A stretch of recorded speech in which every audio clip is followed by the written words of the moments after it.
there's not necessary. That's not the only thing. Bobby.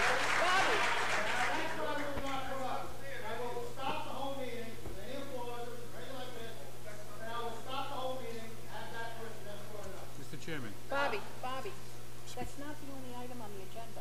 We're all here now. That's not the only item on the agenda. That's not the only item on the agenda.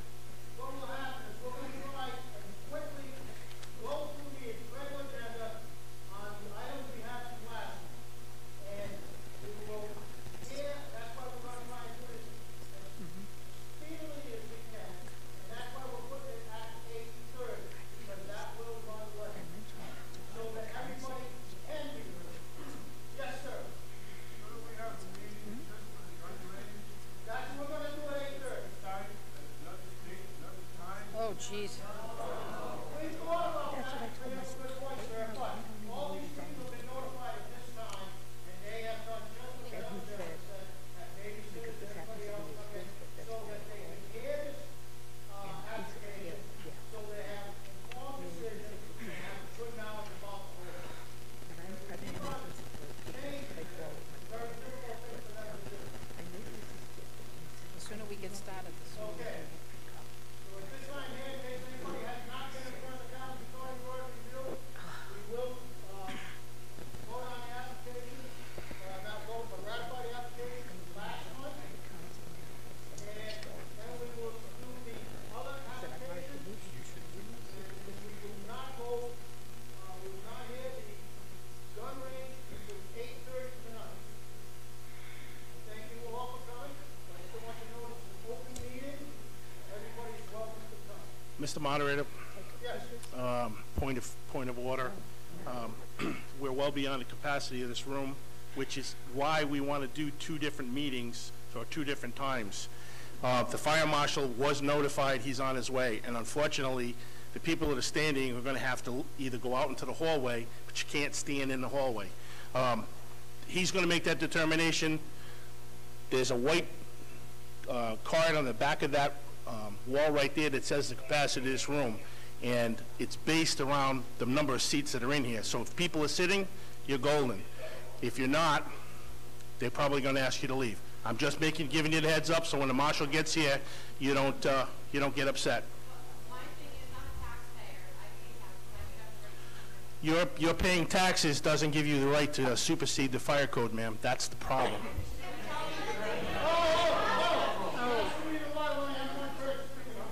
We tried to have a bigger venue. A bigger venue wasn't available to us tonight. We wanted to go to the high school.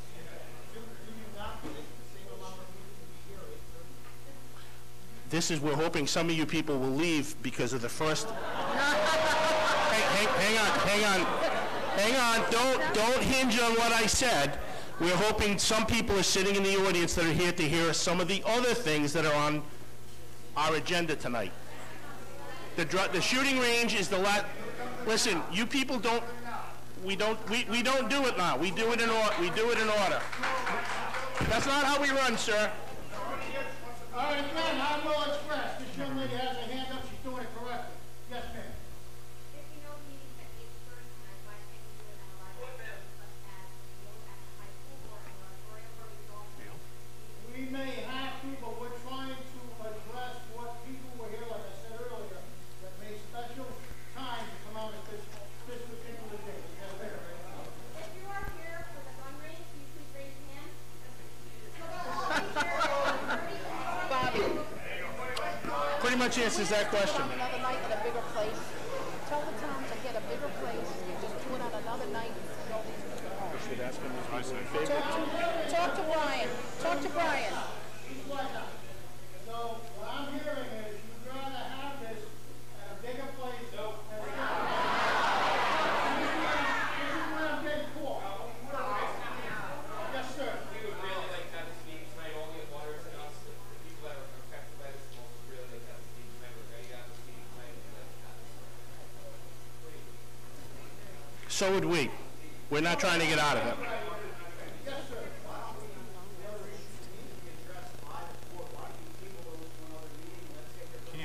Because it's not fair. It's not legal. It's not fair. Sir, We can't do that because it's not legal. This is a posted agenda with the Secretary of State. We have to follow it.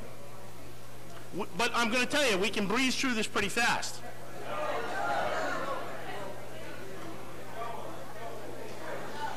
We're trying to answer your questions. It's just going to delay things. We're trying to be as accommodating as we can. It's just going to delay things. If we keep going with these, I know. Yeah. All right. Okay. So, everybody's Yes. clear. Done? I'm glad that you Drainage will not be heard until 8:30 tonight. Or sooner if we get the... Horse, That is the announcement. That's why they needed to. That's how it's being handled. Bobby up in the left there. Yes. Plus, you have to remember. No, not even. Okay, now. Hang on a second. Let him answer the question. You want the answer to that question? If you were located within 200 feet, you would be doing it. That's the law. That's the law. Well, hey, there's office here. Oh, I will not put up with it. I will shut the complete meeting down. I will not put up with it. Last question. Mr. Ringley? Sir, you're out of order, and that's the problem, that we don't need you to have to do that, because the police officers are going to remove you. Just hold it together, okay? We're going to get to it. Trust me. You're asking everybody to vote on it, and you can't do that. Sir, I'm going to ask you again. You going to maintain to the orders of this ruling or not? Or else I'll have to escort it out.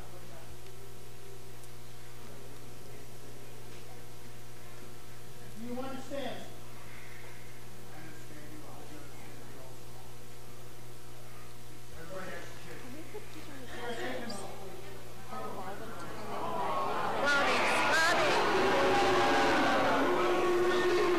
He's going to shut You got to the set the meeting. pace.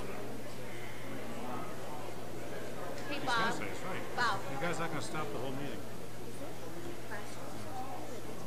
I think we should just shut the whole thing down. I think it's a public safety issue right now. You're in the wrong venue. I know. I said that last week saying we need to. No, but what I'm fire saying, marshal. there's still gonna be this A day later saying, oh, But what I'm saying is while the meeting is going on with this stuff, can we get the Fire marshal's in charge.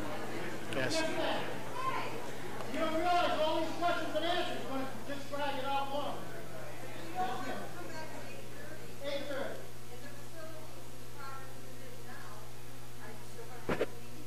I hope so. If the town allows me to, I will. If the town does not allow me, I must do by the rules and regulations.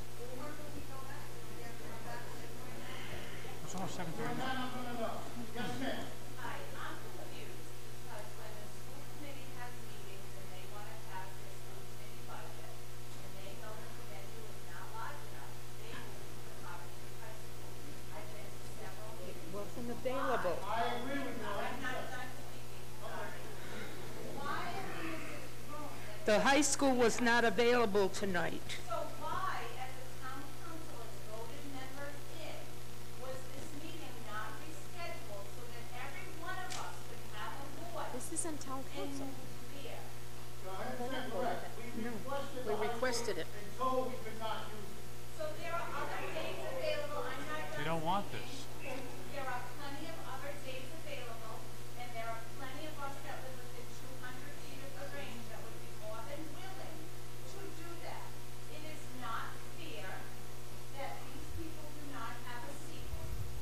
I am asking you, are you town council president? Because you're not in my. This is not even town council. She's at the high Chairman of the zoning board. Okay, so as chairman of the zoning board, I am asking you so that every single one of us have the right and the voice to speak, that this meeting be moved to a venue where we all have that. Bobby, do it. This is not acceptable Continue by it. any Do it.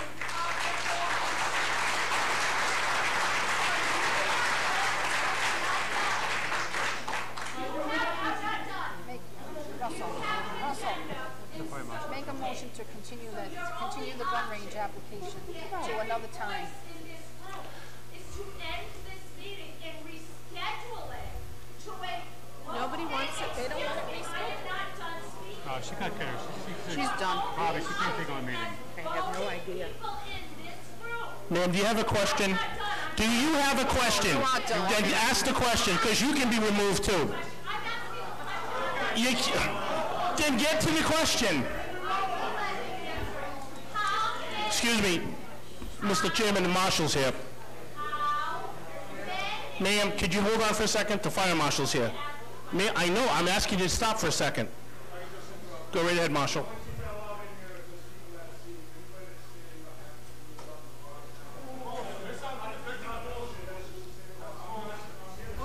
Bobby, confer with legal. Continue the gun range to an Mr. Moderator, zone at the high school. Mr. Chairman, will he let me? They're impassioned.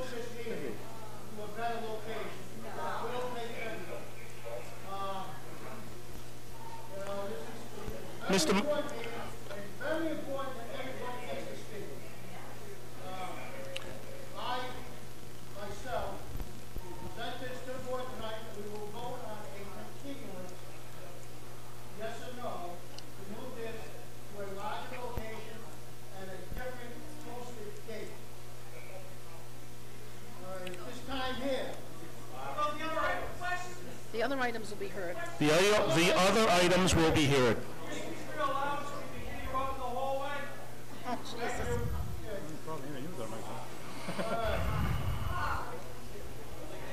No, we're gonna vote on this now. Mr. Moderator, I make a motion that we postpone this meeting and set it up at the earliest possible convenience at a venue that will be fitting to take this many people in, probably like the high school. Wait a minute, Brian's got something. The entire meeting or just the one item? Just that application. Well, I'm just going to ask the solicitor, can we do this legally? Because I don't want to. What about asking We can. Okay, thank you. My motion stands, Mr. Chairman. Discuss the motion. Oh, I got to have it. You got to have a second. I'll second it. We'll discuss the motion. But if they just would have listened to me. We could start and continue. Bob. Mr. Chairman, you can have a Can you special please be quiet? meeting. Not working. Okay, great, thank you. Hi, Mr. Chairman, you may have a special meeting for this application at a date in the future. There's a motion made. This time here, I'd like to have a roll call. Wait, Mr. Chairman? Well, we got to open the meeting Motion first. on the floor. The meeting hasn't been opened yet. That's what I'm trying to do, open the meeting. Okay, that's what I'm trying to do. Can I have the roll call, please?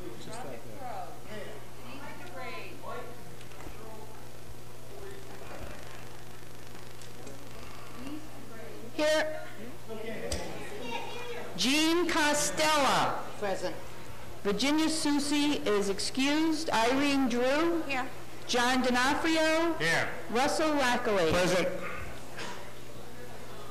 Okay, the roll call is read. We have 6 members present. Okay. Mr. Chairman, I'd like to reiterate my previous motion to postpone this meeting to another venue at a convenient time. Postpone the hearing for that application. Thank you, Denise. All right, this is the application For the gun range. for Green Light Farm, special use permit to build and operate a gun range. All right, that would be, in case anybody in here, would be postponed to a later date just for this application. And that would be posted by the town. I do not have the date now. Okay, I'll second the motion and open the discussion. Okay, that motion has been seconded. Any discussion on the motion? By the members? Mr. Chairman, I believe it would be wise to pick a date now, so everybody here will know when it is. That's all. I'm glad that's what I'm looking for. We don't know when we can get the high school at this time. Wait a second. If I could find out, I'd do it. I don't have the ability to do that. It would be advertised in the paper. Bob, if you hold a Saturday meeting, a Saturday morning meeting, that might. Mr. Chairman, pick a date we will make sure the high school is available, or we will find a venue for it. Just pick a date so everybody knows when it's going to be, and we'll figure out the location for that date. All right, when are you guys available? There's, I do not believe we have subject to,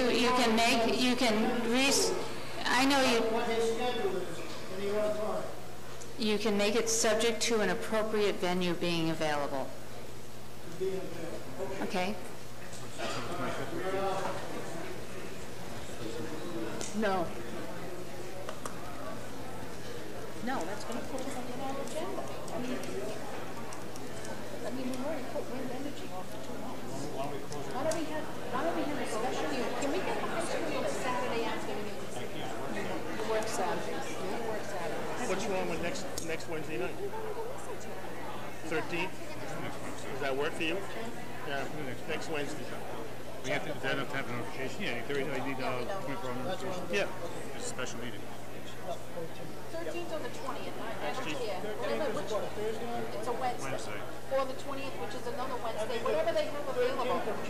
No, December. Next week. They can't advertise that. You can't advertise it that fast? Of course they can. No, they don't. Ask the solicitor. They have to have 48 hours. It's Check a with special, Brian. special meetings you can. Emergency. It's a special meetings.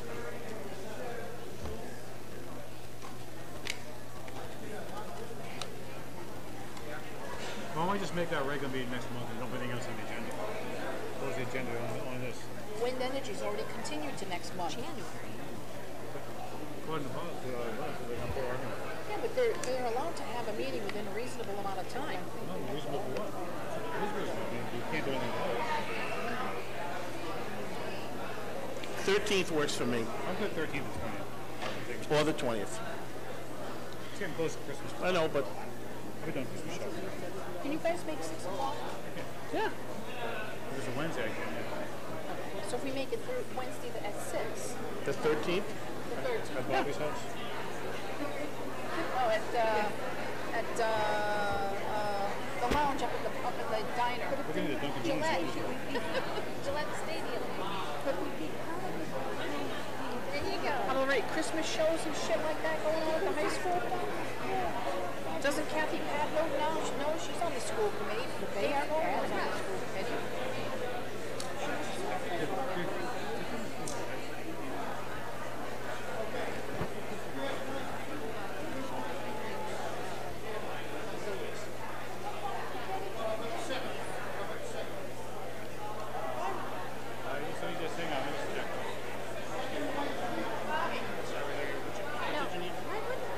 Saturday, so parents don't have to be visitors and Second Wednesday in December, which is January. January. Second Wednesday in January 10th. And the only thing on the agenda will be gun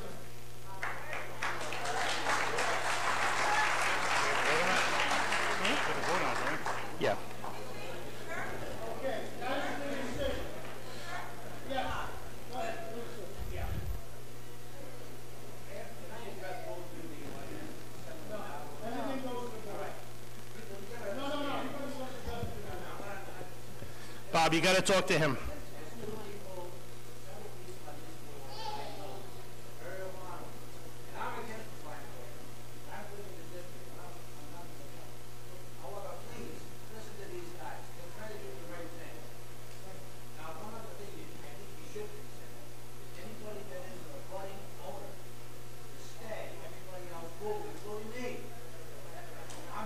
This is an open meeting. You are welcome to stay here tonight. Anybody welcome to stay here. But the gun will not be held until the second, and I tell you right now, I got the fire chief here, and he wants to escort everybody out who does not have a seat. And he will do it. So I have no choice but to put this off. The second, that's correct. January 10th. Mr. Moderator, Mr. Chairman, Mr. Chairman, We don't know location. We don't know location yet. Well, the good thing is Mr. Chairman, Mr. Chairman, We have to vote on it, Mr. Chairman. Because I'm up at that time. You know what? I've been doing it for over 40 years. Bobby, you gotta vote on it. It's like, I'll make my amendment to that. All right, once things calm down.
have, can you hear me?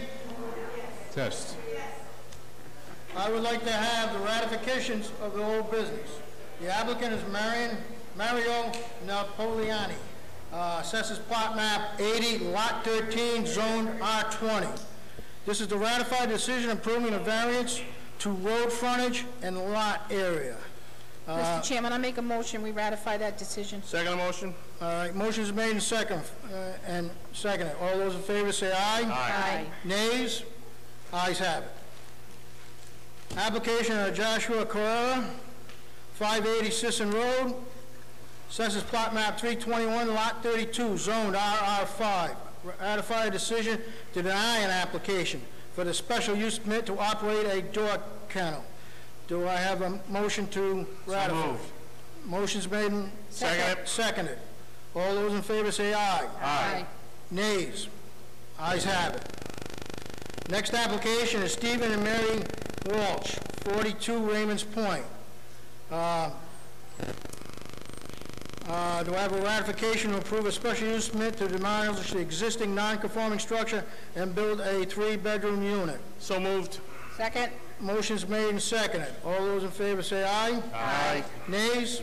Ayes have it. What's that, Mariotti? Marietti. Michael Marietti, 840 Whaley Hollow Road.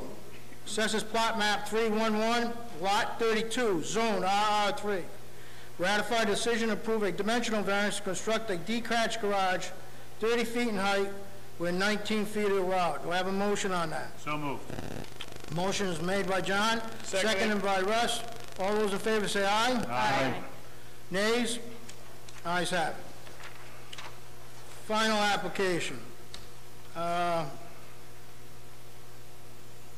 Okay, we have the application that is, I'm sorry. Andrew Cady, 99 Pembroke Lane, assesses plot map 40, lot 22, zoned R20. Ratification of decision approval dimensional variance to construct a 20 by 24 detached garage and a side yard with 10 feet 3 inches side yard setback. 20 feet is required. 20 feet in height, 15 is required. Mr. Chairman, I make a motion, we ratify that decision. Second it. I have a motion made. I have it seconded. All those in favor say aye. Aye. Nays? Ayes have it. At this time here, we have a continuance from 11-1 for further review of F.R.'s Home Improvement is the applicant. Address is 53 Raymond's Point. I believe the attorney is here for this? I am. Okay. My name is Lou Baldy. I have offices at 445 Buffalo Road in Cranston, Rhode Island. Okay, at this time here, also I'd like to point out, I will sit down for this because I am a neighbor of this application.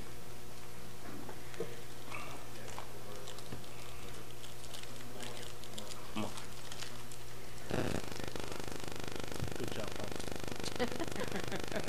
Scary. This is an application for a special use permit and a dimensional variance to build a 12 by 40 foot composite deck on the front of this house. The house is located at 53 Raymond's Point Road in Coventry. As the board already knows, on Raymond's Point we have a covenants committee, and that covenants committee reviews all the applications that more or less looked at as our mini zoning board. I think in front of the board tonight is the approval letter from the covenants committee giving their approval for this person to build this 12 by 40 deck. If we go down the laundry list of requirements needed for a special use permit in this kind of situation, the applicant meets all of those.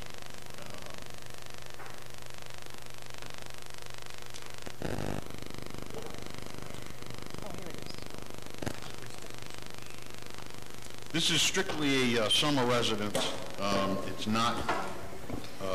It's never going to be. Mr. Chairman, If Mr. Baldy is testifying as a witness on this, he needs to be sworn in, please. Mr. Baldy, would you raise your right hand, please? I will. Do you swear to tell the truth and nothing but the truth in front of this board? Yes. Thank you. Please proceed. As I previously said, the applicant wishes to build a 12 by 40 deck, which is in the front of the house and wraps around the side of the house to the side entrance.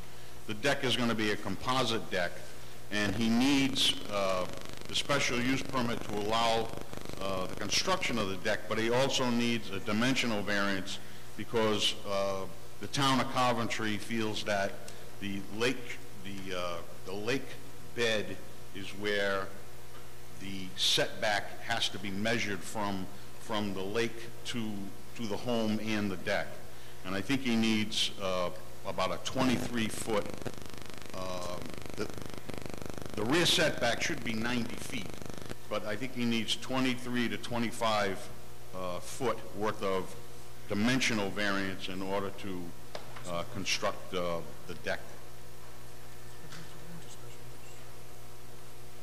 Other than that, I have nothing further. Did you say this on the front of the house? Well, that's always a bone of contention when you're dealing with, some people consider the lakeside the front of their house, some people consider the roadside the front of their house. Okay, just because the application says on the back. Or the, you know, at least our report says back. So it's the lakeside. Correct. Okay. Correct. The town of Coventry is now determined that they're going to measure all the frontage from the lakeside. Okay. As opposed to the roadside.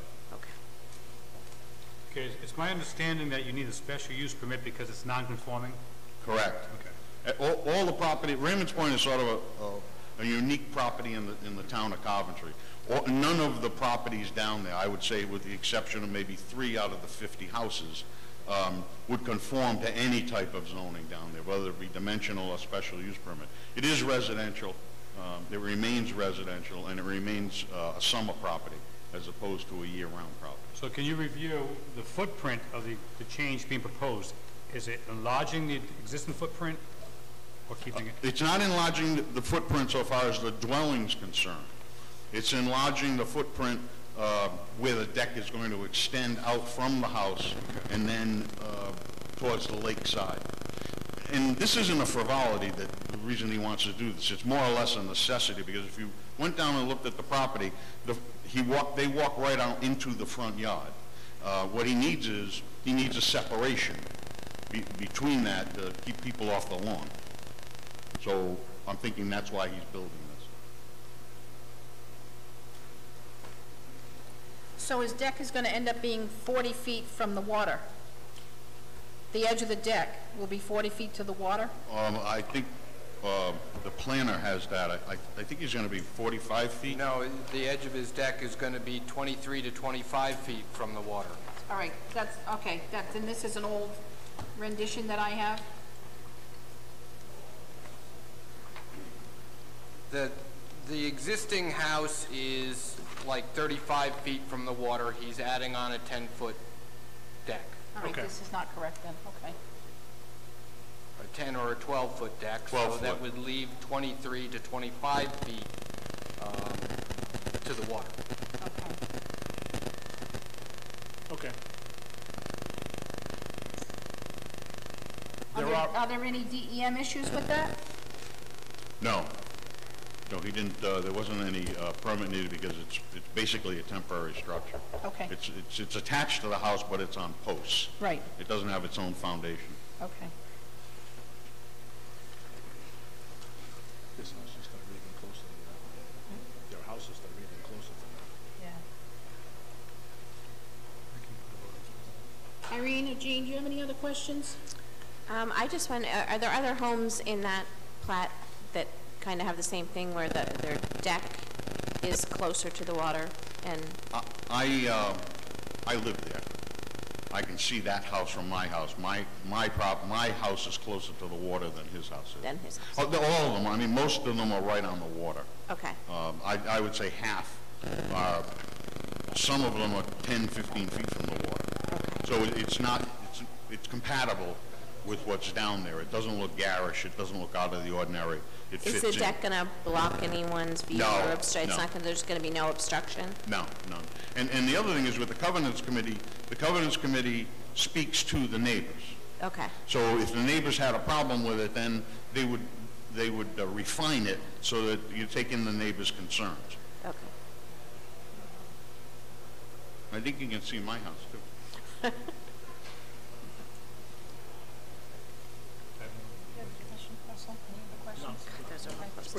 Pretty straightforward. Is there anybody in the audience that has any questions about that application? Anybody speak in favor of the application? Anybody speak in opposition to the application? Madam Chairwoman, Yes. do you think you could have Mr. Attorney Baldy put something on the record regarding the criteria for the special use permit and the dimensional variance, so we have it for the record? Yes. It's usually Johnstown.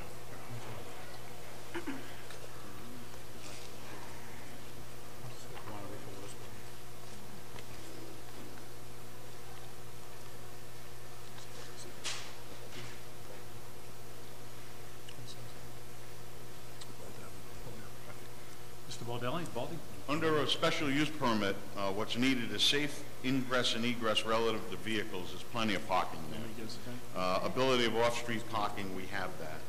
The adequacy of the trash storage and delivery, we have a container service that comes in. The need for screening and buffering, there is enough on the side of his property with trees and shrubs. There are no signs or exterior lighting. He's got the required yards and open space once the dimensional variance is granted. It's compatible with the abutting lots. The industrial standards don't apply here. And it's compatible with the comprehensive plan as it's residential and they're all residential. And it will not create any conditions inimical to public, safe, health, welfare, and morals. Thank you. And so far as the dimensional variance is concerned, it's basically due to where the house is located, as it's that close to the pond and it's been there. And I believe there was a deck on there before, and this gentleman rehabbed the whole property and took the deck down because it was a timber deck. He wants to put a composite deck. So one did exist before this one.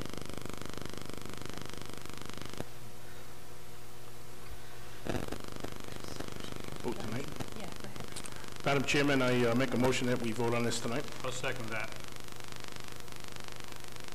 All those in favor? Aye. Aye. Okay, I'm going to do a roll call vote. Russell? Approve? John? I approve. Irene? Approved. Jean? Approved. I also approved. Application's approved. You're welcome. Gets rid of one person. Unless he's working for somebody else. Where's Bob? He's left. Oh, good, he's back. Hey, welcome back.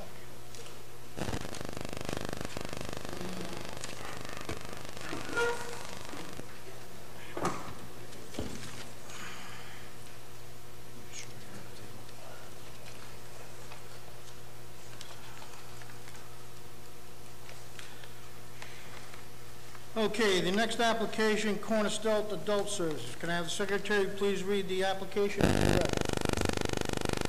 The applicant is Cornerstone Adult Services. The owner is Our Lady of Czestochowa Church. Location of property is AP 56, lot 19.001, 222 MacArthur Boulevard. Zone is R20. Existing use is school building. Proposed use is adult daycare center. Applicant is seeking a special use permit to operate an adult daycare center in an R20 zone. We have the attorney here, please. Mr. Chairman, Thomas Cronin, Nolan, Bernero, Cronin, Farrar, 1070 Main Street, Coventry, Rhode Island, for the owner and applicant. Okay, are you going to be giving testimony, sir? Yes, sir. All right, I'm going to ask you to raise your right hand. You swear to tell the whole truth, nothing but the truth in front of this board? I do. Okay, please present your application. Thank you, Mr. Chairman. The focus of this application is the former Our Lady of Chesterhover School. The applicant is Cornerstone Adult Services. Cornerstone currently operates on Wood Street in Coventry, next to the Coventry Senior Center. As the board is well aware, Coventry Police are redeveloping that site for their purposes. Cornerstone was not invited to the party. They were not allowed to stay in that, and they've been looking for a new spot. They have found one in the former school. The school's address is 222 MacArthur Boulevard. It's AP 56, Lot 19. It's in an R20 zone. The entire parcel associated with the school is 4.6 acres. As you're aware, we're looking for a special use permit for health-related services. The proposal is to lease a portion of the school from the church and renovate the interior and entrance for an adult day center. The operations would mirror their current operations on Wood Street. The renovations of Wood Street are scheduled. They're under a little bit of time pressure to find a suitable venue to continue to offer services. So they're going to renovate and repurpose 6,500 square feet of the interior of the former school.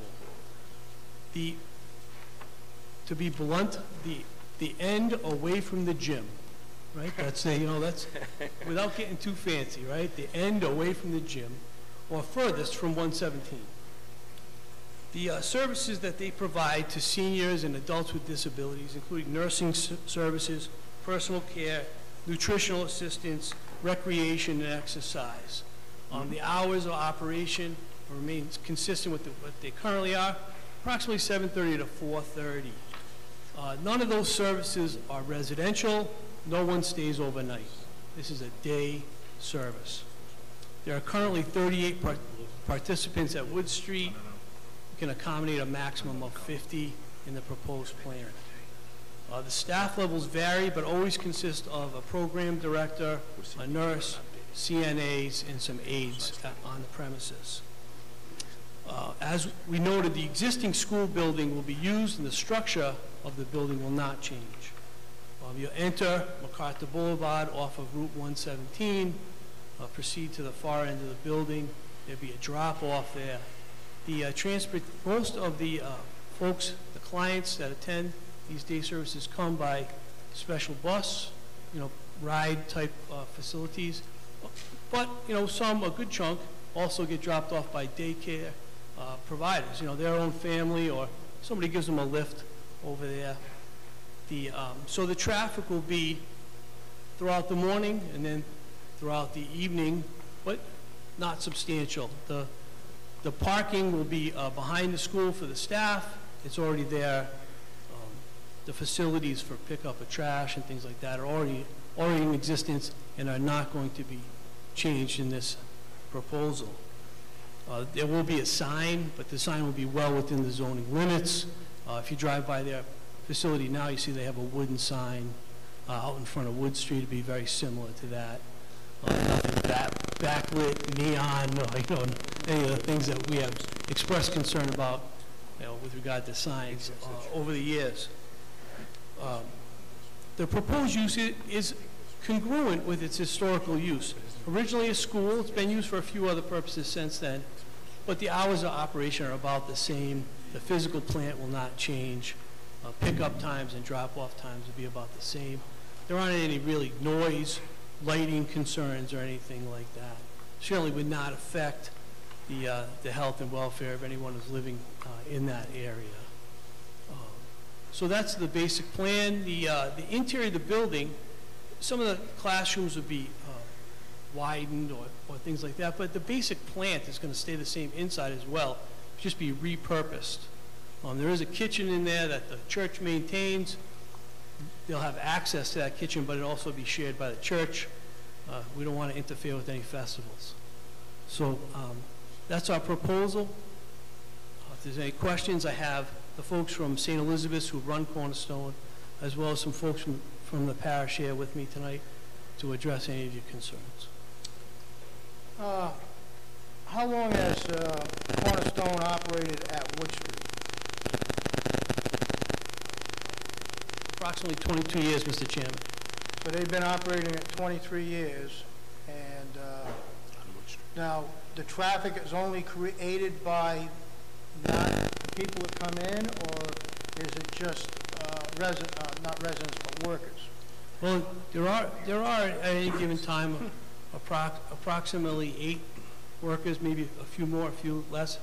They're there for the duration of the day. They have transportation that brings the clients in groups. So they provide the transportation themselves? It is provided to some of the folks, made available to some of the folks, and other people, their families bring them. Okay. Okay, and the hours of operation are what? 7:30 to 4. Okay, is it Saturday and Sunday, or just Monday through Friday? It's mostly Monday through Friday. There might be a special event on a weekend, but the services themselves are Monday through Friday. Pickup and drop-off will be in the side parking lot or on the front yard on MacArthur Boulevard? So if you look at the picture, Mr. Lackley, you see the end furthest away from the gym. There's a turnaround there, and that's where the drop-off will take place. Away from both MacArthur Boulevard and from Washington Street. The north end of the building. Yes. And there'll be, I'm sorry. Go ahead. There will be no exit onto Washington Street, because there's a driveway that goes through there, which is... That's right. That is not the plan. The plan is to come in up Washington Street, up MacArthur Boulevard, right to the north end of the school. There'll be a drop-off there. That'll be the main entrance to the Cornerstone facility. The entrance he's talking about is the egress, ingress for the church during services, pretty much. Yeah. No, that is not proposed to be used. Okay, so we're going to use the north side, and they'll be coming in from MacArthur and getting off the road. And correct. Thank you. The transportation, is it busing, is it vans, is it combination? It's small buses. Small buses, okay. Okay, do you have anybody else you'd like to present, sir? Not at this time. Okay. Any other comments from the board? Any other questions from the board? Okay, sir, I'm going to ask you at this time to take a seat. Would anybody here like to speak in favor of this application? Or have a question on the application? Yes, sir, please step up. No, right at the microphone. Please give your full name and address. My name is Stephen Hopkins. I reside at 208 Town Farm Road. And just a point of clarification. What was your address again, sir? 208 Town Farm Road. Okay, I'm going to ask you to raise your right hand. You swear to tell the whole truth, nothing but the truth in front of this board? I do. Okay, what was your question? Just to clarify a point, I was wondering if the renovation and operation privately funded, or is this a publicly funded venture? I'll let the attorney address that. Thank you. Mr. Chairman, Cornerstone is a wholly owned subsidiary of St. Elizabeth's Community, which is a not-for-profit corporation. No town funding. That is correct. Thank you. Anybody else have any questions on this application? And no questions at all on this application in respect to anything at all? Anybody want to speak in opposition? Mr. Anybody Chairman? like to speak in opposition? Mr. Chairman? Yes, ma'am. Please step up to the podium.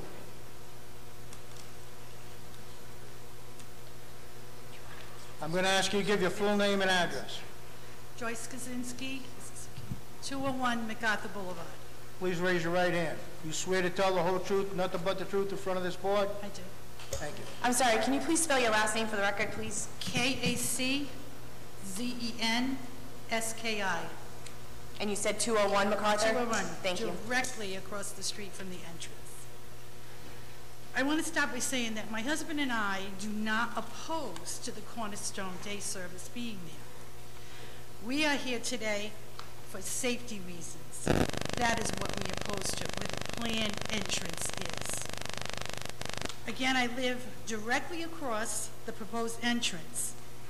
To the north of this entrance, approximately 90 feet, is the entrance to the old Quidnick School, which is currently occupied by CCAP, the WIC program, Project Friends Treasure Chest, Fatima Lab, in the food bank. This is a very heavy trafficked area. There's a speeding situation on MacArthur Boulevard, as it is a connector from Route 117 to Fairview Avenue. Speeding can be very severe because it is a long downhill slope from the top of MacArthur Boulevard to Route 117.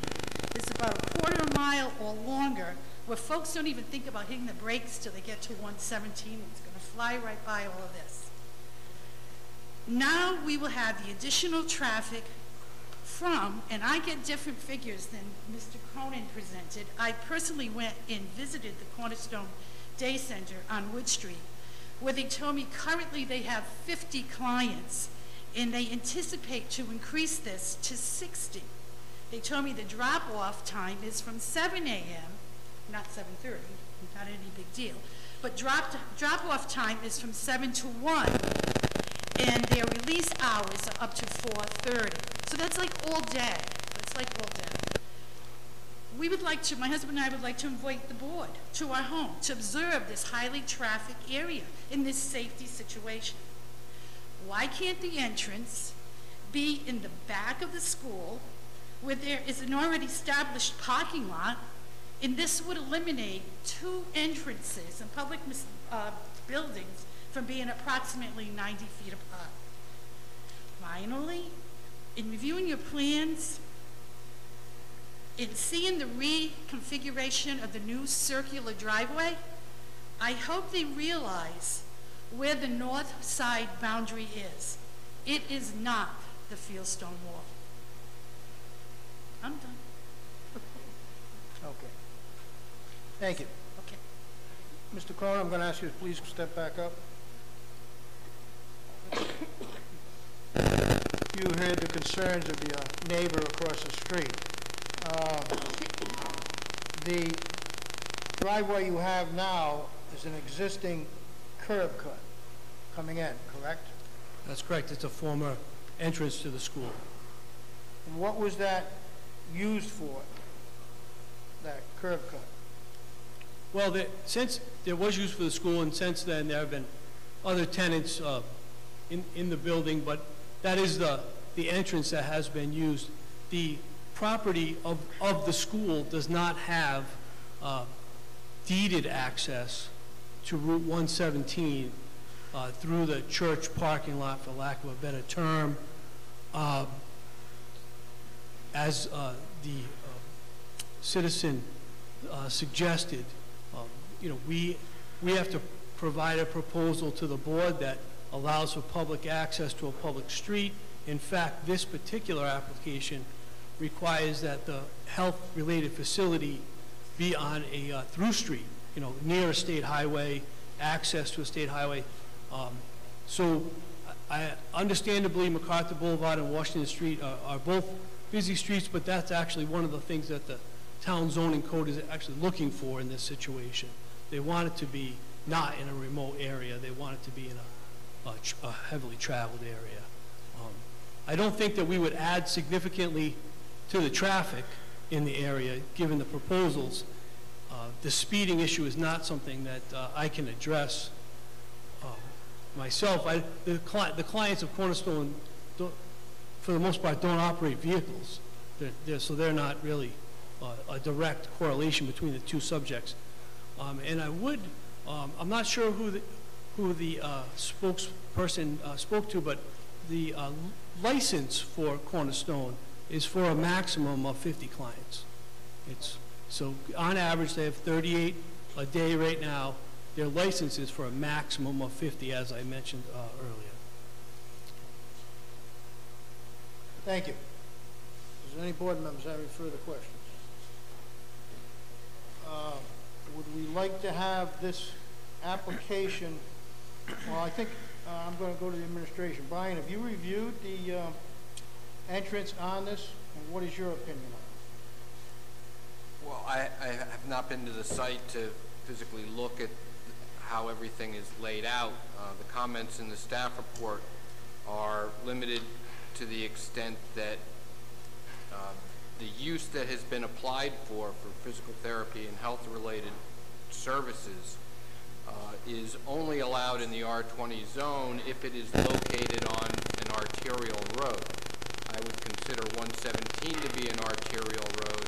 I personally would not consider MacArthur Boulevard to be an arterial road. However, the zoning board members may have a different opinion from me on that fact. Okay, now, where it's presently located now on Wood Street is not an arterial road, but No, it's not. it's located off of Sandy Bottom. The traffic at that time there, I am familiar with, is not heavily a problem, other now that the school buses are out of it. I do not foresee this making any additional traffic more than what was there when it was a school. I would agree with that. Okay. My other concern is on this one, actually, like, this should be less intensive as it was used as a school, and be a little bit more compatible to your budding neighbors. This does butt a village main street.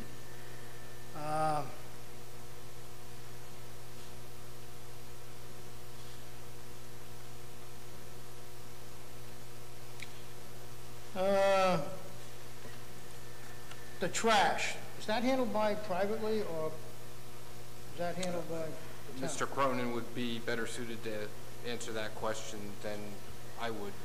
It all depends on what their plans are for the facility. Okay. Mr. Cronin, how has it been handled in the past?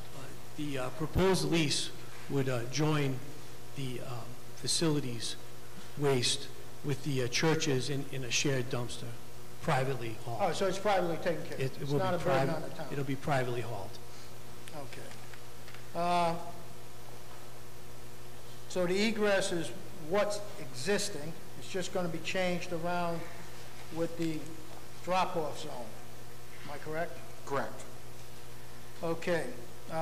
There is available off-street parking on this application, as far as I can see, for all the employees in the back. And we've also, the applicant has also created adequate drop-off zone and off-street parking. Trash has been taken care of.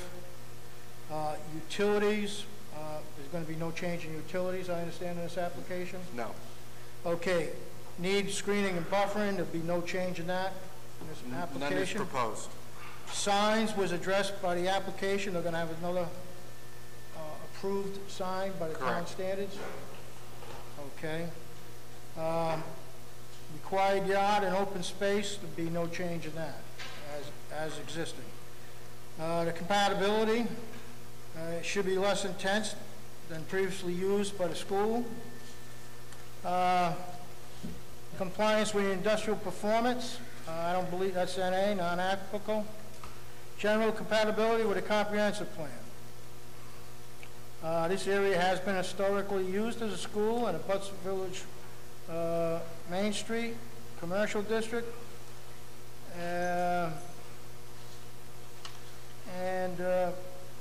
The objective is to serve the needs of the community, and this would do so.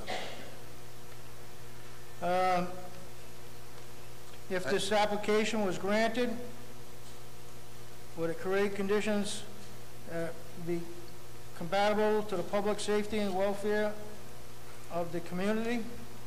I see no change in that. Any other members have any discussion on the use permit? Well, the neighbor brought up the property line not being the fieldstone wall that's at that end of the building. Is there any question as to where the property line is? If it's not the wall? Mr. Cronin, please. Mr. Gray, this is the first time that's been presented, but the lease itself is for the building. So that we don't have a survey. There hasn't been any assertion that would be using the property up to the property line, for the use of Cornerstone or any associated use such as parking or drive. So it has not been investigated. All right, only because your drop-off zone and everything is that end of the building where that wall is. So if any of your plans for that drop-off zone and the landscaping and everything in that area are impinging on a property line that's not further back, I would think you would want to know that. I don't think it would interfere with the operations as we have proposed them currently. But you know, I do not know where the property line is. That has not been investigated either by the owner of the parish or by the applicant. So the statement that it's not where we think it is on the fieldstone wall is in a vacuum. Okay.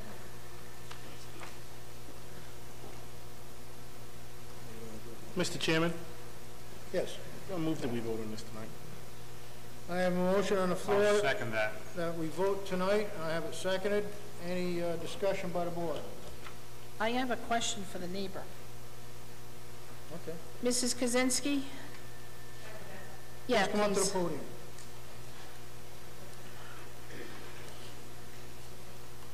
Mrs. Kaczynski, you had stated that you don't believe that the rock wall is the boundary? Correct. Do you know approximately where it is? I have been told where it is, and the last priest, Father Amaral, is the one who did the survey, and it wasn't done that long ago. So, and he told the neighbors on the other side of the wall about it.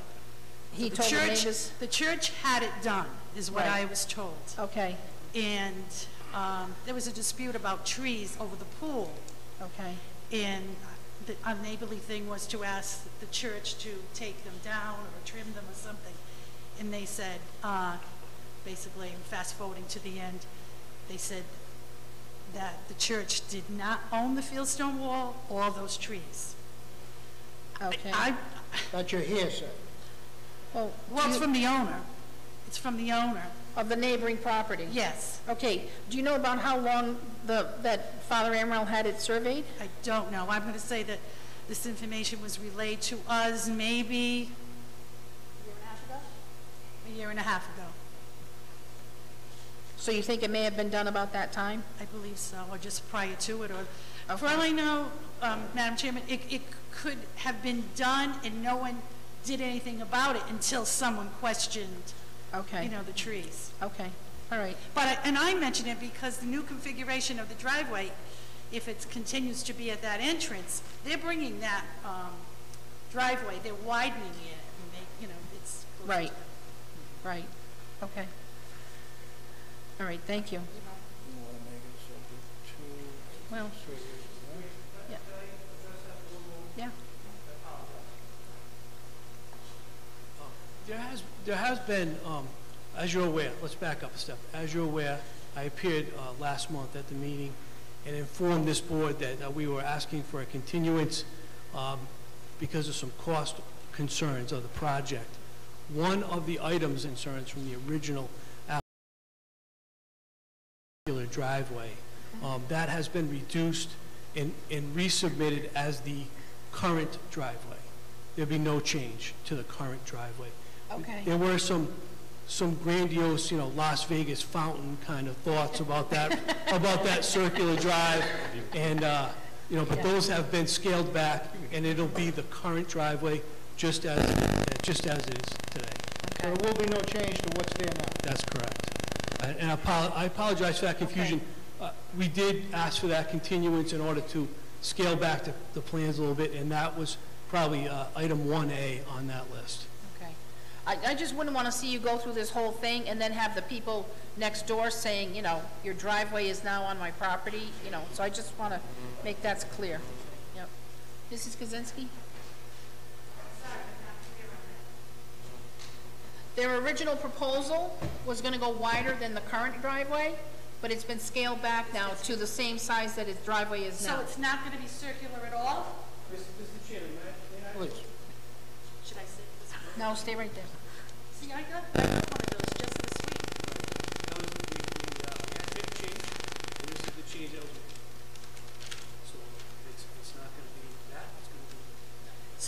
gonna drive in and drive, there's no turnaround there at all. That's correct. So they're gonna drive in and back out? No, they drive in up here, turn around zone.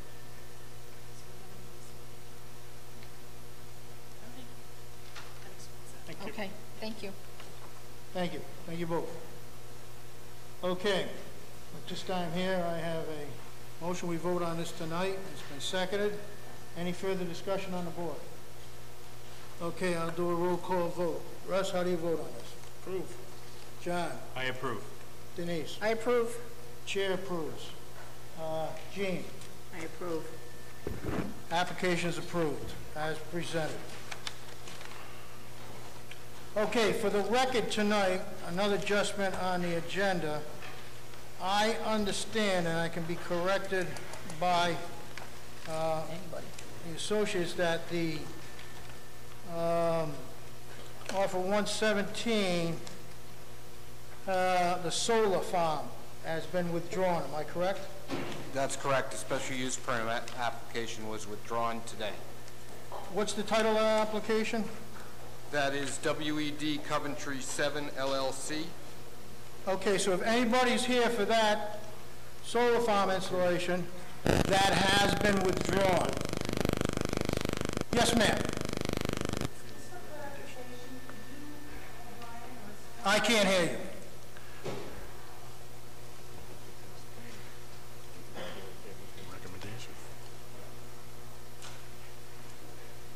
Do I need to identify myself? No, I can't hear you. Just for clarification, could you or someone explain exactly what withdrawn means? It's been withdrawn. Withdrawn means they totally took it right off the board, and as far as I'm concerned, they're not doing it. It's not being presented. Okay, that's it. Okay. What occurred was after the planning meeting last week, where the master plan, the conditional master plan, was rejected, the applicant was advised that it was the town's position that the zoning board could not consider the special use permit application because it didn't have the prerequisite approval from planning. It took them a while to come around to that conclusion, but as of today, we received a notification from the applicant that they were withdrawing the special use permit application. They did notify us that they do still intend to appeal the planning board's decision from last week, rejecting the conditional master plan. Okay, is that an Thank appeal? you for helping me on that. I did not know that either. Is that an appeal that would come before the zoning board? Yes. Yes, it would come here as a zoning board of review first. Yes. Okay, so could that possibly be on the next zoning board agenda? Appeal it to us? Why would they appeal to us? We're not the appellant for the That's the appeal process. So they appeal to the zoning board what the planning board has done, correct? Yes. Even though they're going to appeal that there was no decision from the planning board? It was a rejection. There was a denial. There was a rejection of the conditional master plan. Yes. So they're going to appeal the Denial of the conditional master plan application. by the planning board to the zoning board. Okay, Correct. I understand that now. I did not understand. So how would how would residents be notified if that appeal is going to, or when that appeal would be heard? The appeal cannot be filed until a written decision by the planning commission is signed and recorded in the land evidence records. So at minimum, nothing could be recorded until the next planning commission meeting.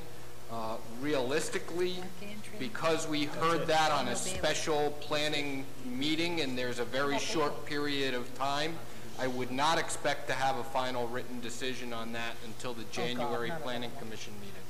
All right, so, but they'd have to re-advertise that, correct?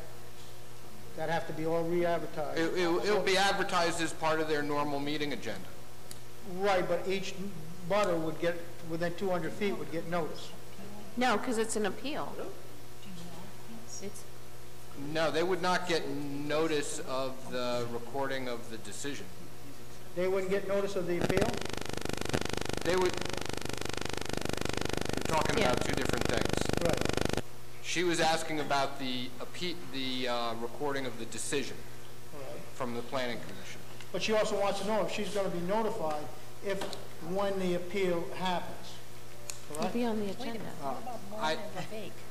If she could call me in the office tomorrow, I Yeah, could but look doesn't up the everybody procedure. No, I just wanted 200 to feet? make sure, because there's several people here that would like to know, when it would come up again, or when that appeal would be probably taken. Just like it is now. They advertise it within 200 feet. It has to be re-advertised. No. Everybody notified within 200 feet. No, wouldn't the appeal just be noticed on the agenda for the zoning I think it'll just be board? on the agenda, but I can double check that in the morning if you want to call me.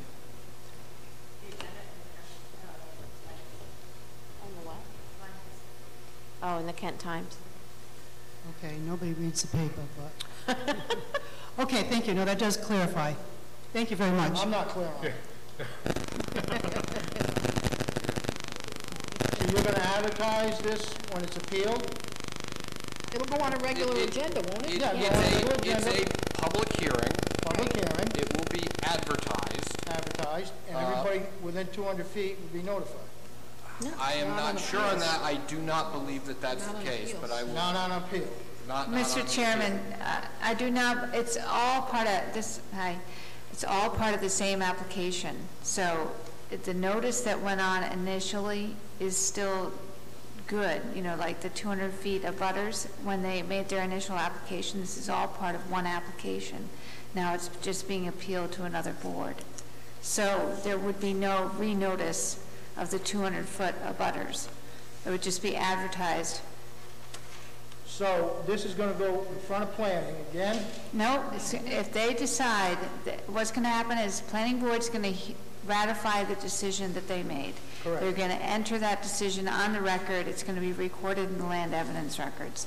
And then, pursuant to our zoning ordinance, the applicant has a right to appeal to this board as sitting as the zoning board of appeals. That meeting will be advertised and noticed pursuant to the Open Meetings Act on our agenda, and then we'll have a hearing on it. All right, but on that Open Meeting Act and that notice, would that be all to the people within 200 feet? They are not, my understanding of the ordinance is that they do not get renoticed because it's going to be advertised. It's all part of one application. It's not a new application.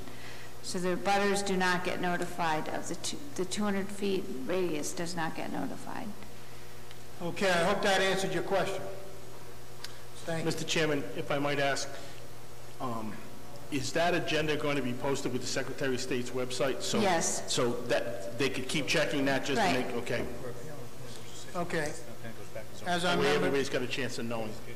so I remember notice, that will be on the Secretary of State, Website. notice. Also on the town calendar. Okay. The link is right there. They simply go to the front page, they'll see it, they'll see the meeting notice, click on it, and then they can pull that agenda up and see the agenda. So if I just want to be clear on this, we'll be the zoning board of appeals, they're appealing the master plan approval. If they may. And then if we do uphold that, or allow it to go forward, then it comes in front of zoning again? No, if you uphold the planning commission's decision, the applicant No, then if we don't uphold the decision and say they're appealing the approval of the master plan, correct? Right. And if we do want to approve that master plan, then it comes in front of zoning again? As a zoning board of review? It would go back to Planning. Planning and back to zoning again. Right. So it's got quite a process to go here. Right. Now, when it comes back to zoning again, will the abutters then be notified of the zoning board of review? Because we're going to serve as two different boards. One's an appeals board and one's a zoning board. So this will go on the zoning board's agenda if we reverse the decision of planning. But it's the same application, though, right? If they have to refile for the special use permit, then I believe there would be new written notice in accordance with the special use permit requirements because this has been withdrawn. Okay. Right. I just don't want them to be left out of the loop and they know that this, what's coming up on that. Exactly. So, But you're probably talking quite a ways down the line at this point.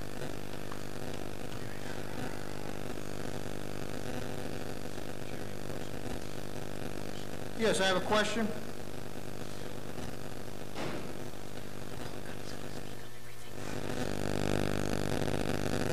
No, this is on the solar project. the what? On the solar farm project. No, this is what we're discussing, the solar farm. Yes. Yeah. Now, my question is, it's my understanding that earlier in the year, there's a moratorium put on these projects simply because, I guess there was no language in the town's master plan, sort of like trying to legislate something that doesn't exist. And so it's my understanding that they were trying to come up with some language that would just cover these projects. I wonder where that stands.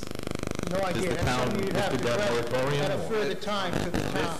This application originally came into the town under a prior ordinance addressing solar farms, and it's proceeding in accordance with the ordinance that was in place at the time the application which was initially received.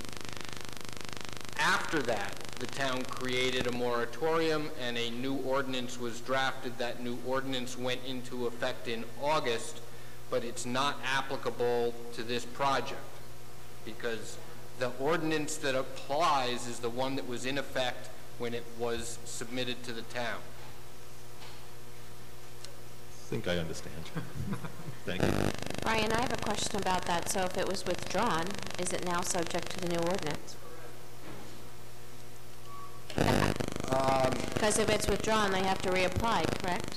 No, because I mean the application that we're talking about is the planning application for major land development. Okay. But they withdrew it.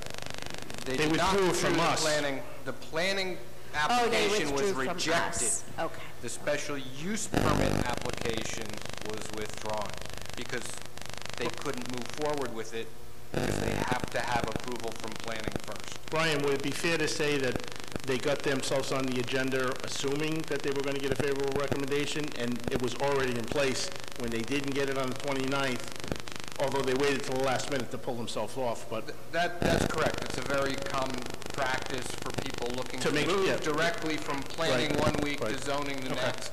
In many cases, it works just fine to do it that way. In this case, It's a gamble, sure. They rolled the dice and it didn't happen to come through for them. But that brings up that question, though. If they withdrew the special use permit application, okay, because they're appealing the planning board's decision, then they're going to reapply for the special use permit. Doesn't it then fall under the new criteria? No, because you're reviewing it under the special use permit criteria, not the major land development criteria. Technically, it never got to us yet. That's the technicality. It doesn't make sense, but that's the The special use permit criteria haven't changed, and that's what you're special evaluating. use comes from us. Right. Oh, so the change was with the land use, not with special use criteria? Correct. Okay, gotcha. Okay. All right, I'm going to have the secretary please read the next application into the record.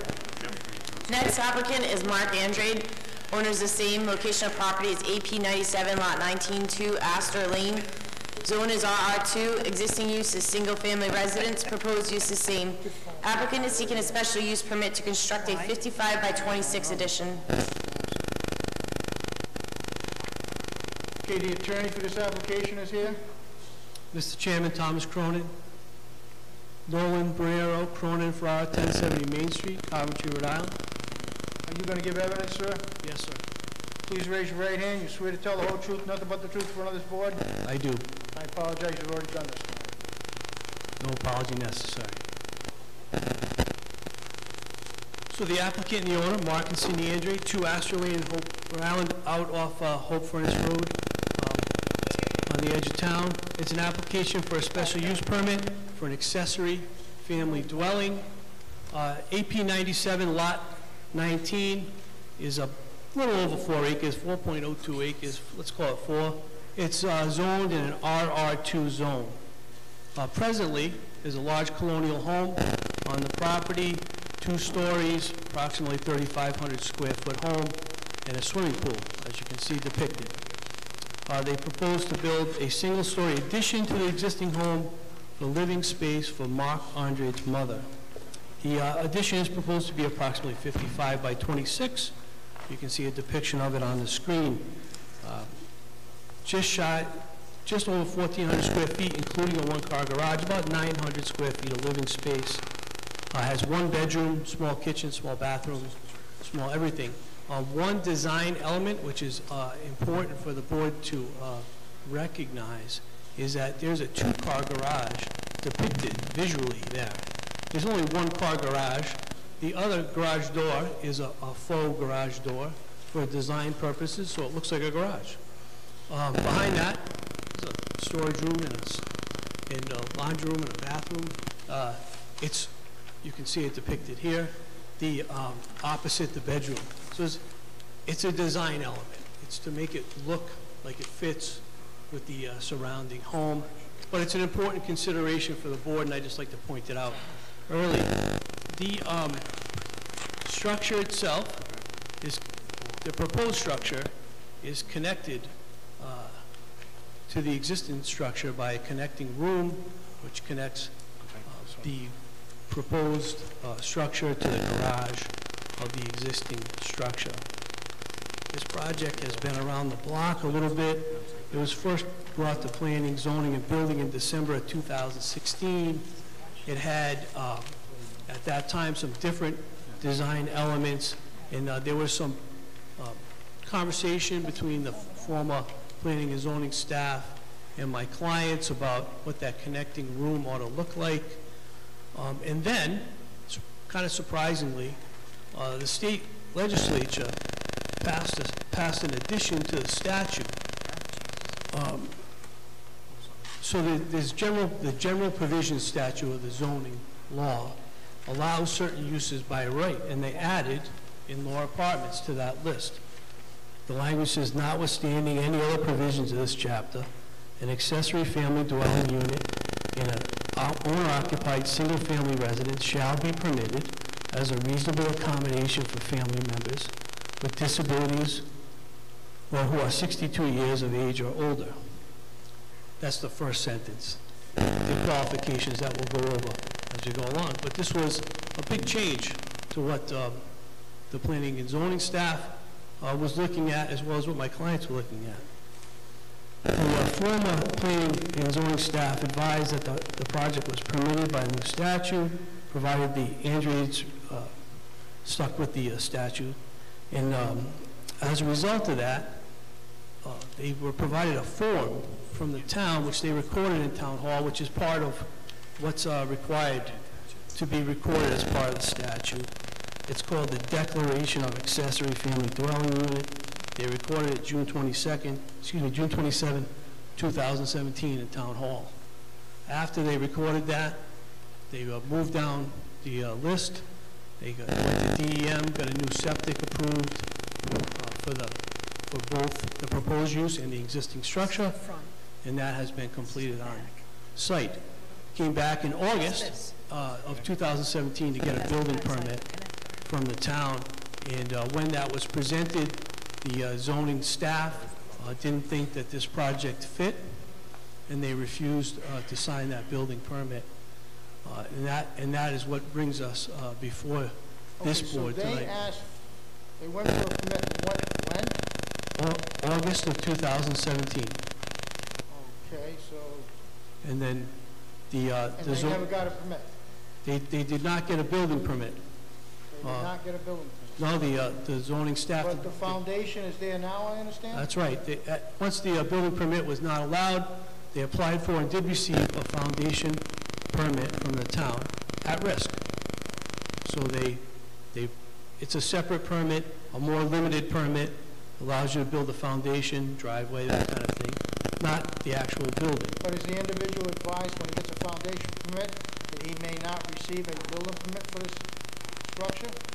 Well, I can't speak to exactly what they're advised, but it is at risk. That's the wording. At risk. At risk.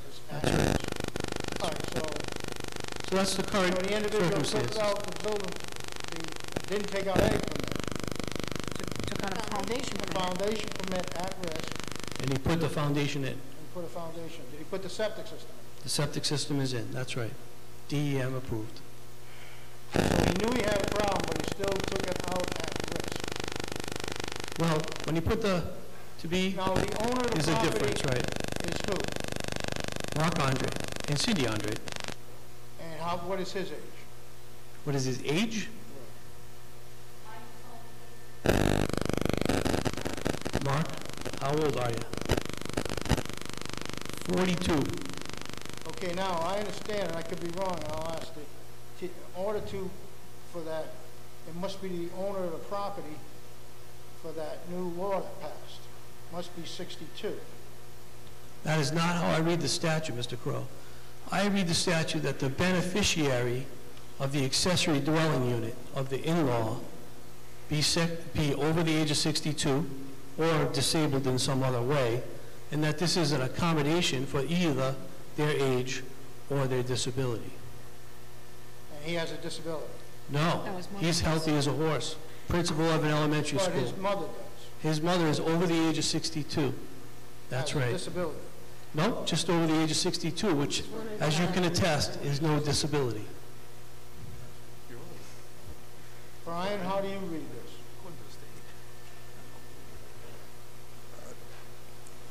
I would disagree a little bit with Council's explanation of the situation. When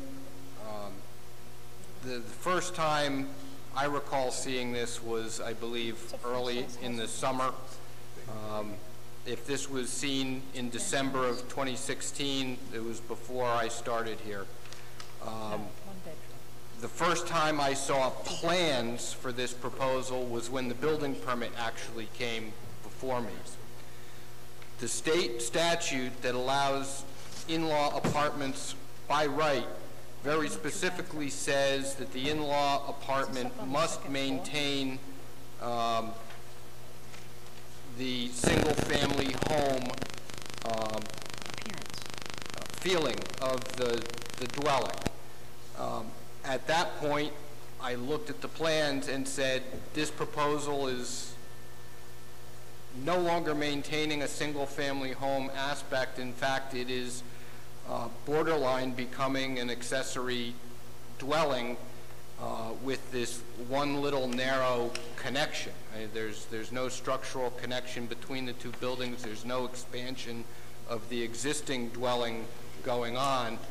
At that point, I recommended to the applicant that they not seek to build this based on the state in-law apartment statute, but to proceed with a special use permit application under the town's original zoning ordinance, which was more broadly worded than the state law and did not require the maintenance of a single family dwelling aspect of the structure. And that's how we got where we are now. So it's my understanding that they are here proceeding under the town's zoning ordinance for in-law apartments and not the state statute. Mr. Chairman, well, I wouldn't disagree with what Mr. Wagner has said. It was not Mr. Wagner who provided the original guidance in the form to be recorded in the town land evidence records. I don't want to name names, but it was his predecessor. And I'm in complete agreement with that. And we have run into this problem in this circumstances before. We're doing some changes in the planning and zoning staff. Some folks have gotten differing sets of opinions, and you have to, the town staff is the town staff. You have to live with that and proceed. So I would say that we are proceeding under the state law and the Coventry zoning ordinance. I don't know that there's another way to proceed. In the zone, you need a special use permit to build an accessory dwelling unit. And that is the way we are proceeding. I intend to present evidence that we fit under both. That is my understanding. I am late to be involved in this, but I've done my best to clarify the facts which lead us up till today. And that's how I intend to proceed. So if you would allow me to further my Please. Presentation of Mr. course. Chairman, may I interrupt for a minute? Sure.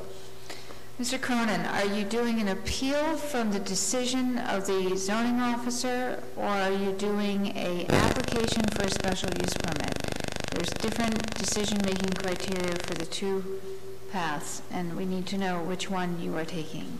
Right, right, agreed, Ms. Solicitor. And as we discussed, my clients, prior to my involvement, filed an application for a special use permit, and that is how I am proceeding. So you're not appealing the decision of the zoning officer?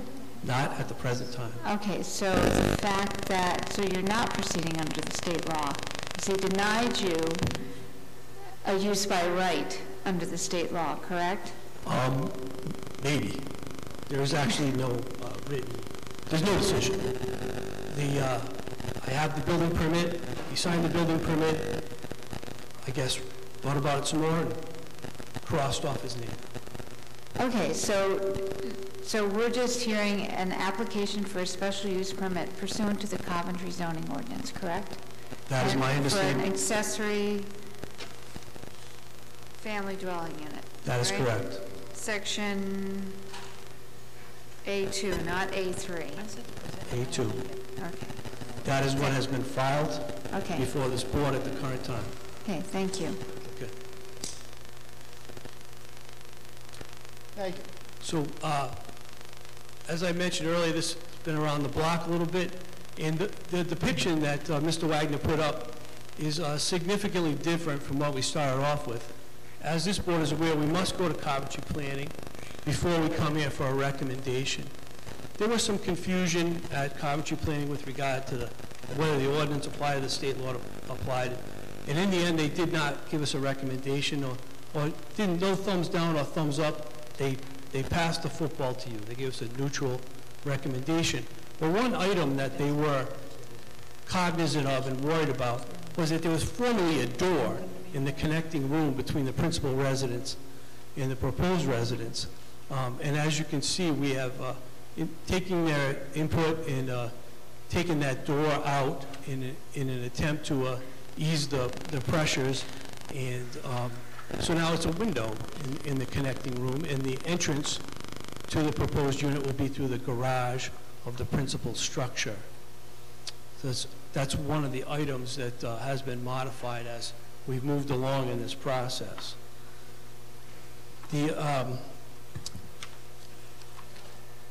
So to give you the background on the Andres, Miss Cindy and Mark Andre live in the principal residence with their two children.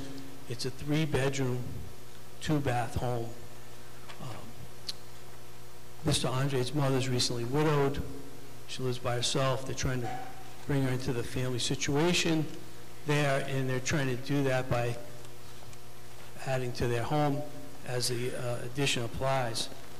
The Coventry ordinance says an accessory dwelling unit for the sole use of one or more members of a family of the occupant or occupants of the principal residence, but not needing to have a separate means of ingress or egress.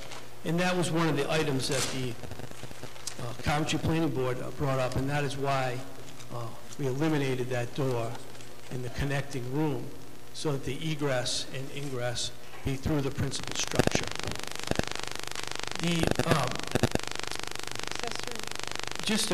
Just to clarify,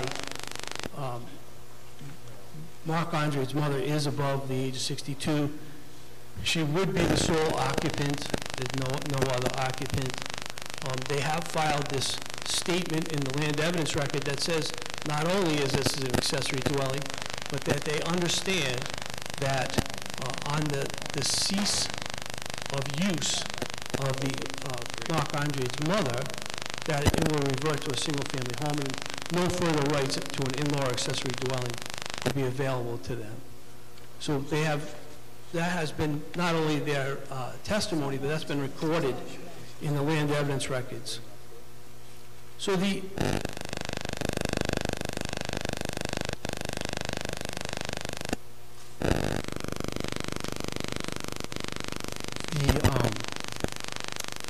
design is such they call it, the designers who are here call it a courtyard style design. When you pull up the driveway, you'll see the garage. There'll be, the driveway will have some plantings around it, and you'll be facing the garage and the proposed addition. If you turn to the right, it would be the garage of the principal structure. Behind the home is a pool, and this structure is being designed so that when Mark Andre's mom finishes her use of the structure to be used as a pool house. It has glass windows and doors on the rear which face the pool. It'll become, the place where you get the fridge and the bathroom and change for the pool. It's being designed with that in mind.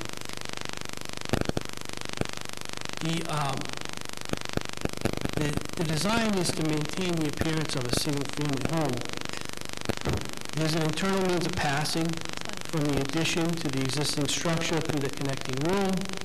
Attempts have been made to minimize the visible entrances and exits.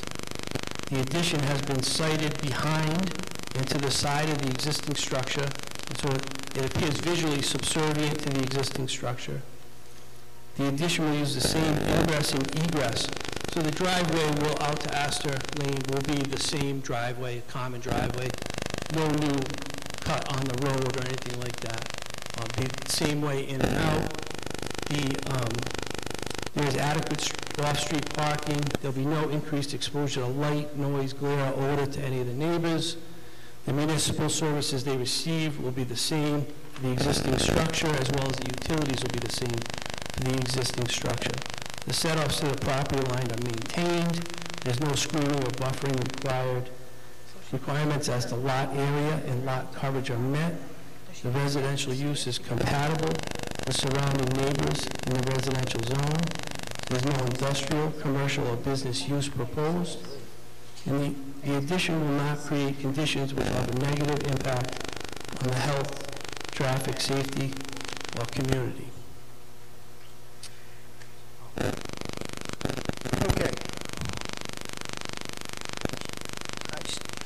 So you're here for an accessory structure? Accessory family dwelling unit is how it's described in both the Coventry ordinance and in the state Okay, my statute. understanding, that's not allowed on a property less than 20 acres. No, that's the separate unit. This is the in-law. Well, that's what we're asking you. You do apply for an in-law, there's two different standards here. In-law. So you are asking for number 2, not 3. Number 2 is accessory living quarters, in-law apartment. That's correct. That's what you're asking. Yes. Not accessory family dwelling unit. No, as I understand it, that requires 20 acres of land. Correct. That's where we want clarification. Yeah. Because I thought I heard somebody say up front that we're going for... Attorney Grisenda and I were speaking about another 2 and 3. Okay, all right.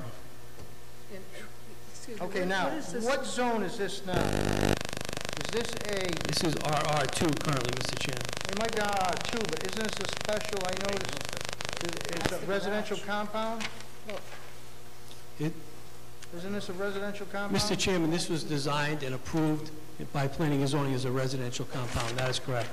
Okay, so if this is a residential compound, doesn't that require 5 acres? I mean, this whole thing seems wrong. They're not allowed anymore under the ordinance, and it's already been approved. There's no lot changes going on. Right, what I'm saying, of the original, so that means this individual has to maintain that road himself. All the roads, all those individuals in there. I don't know if that was explained to him on a residential compound. They are responsible for the maintenance of that road. They have a homeowners association. A homeowners association that maintains the roads. That means if the road, asphalt fails, they are responsible to maintain that. Okay. Okay, this is, you're not aware of it. It wasn't really relevant to the application before. Well, so what I'm it's saying not also, something that I- and when they did that, each lot was required, that's why I'm looking at this 5 acres minimum. And I'm looking at this here, it's got 4 acres. And the reason why the residential was 5 acres, because they didn't want to put any more burden on that road, because those people, how many 5 people there, are responsible for that road. I understand they're responsible for their own plowing, am I correct? Like I said, Mr. Chair, this is not... Who plows it now? Mr. Andre, who plows your road currently? Private contract. A private contract. It's a residential compound. They have a homeowners association who take care of the municipal services.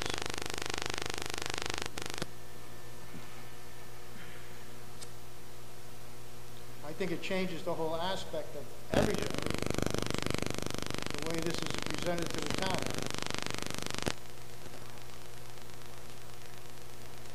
Just my food for thought.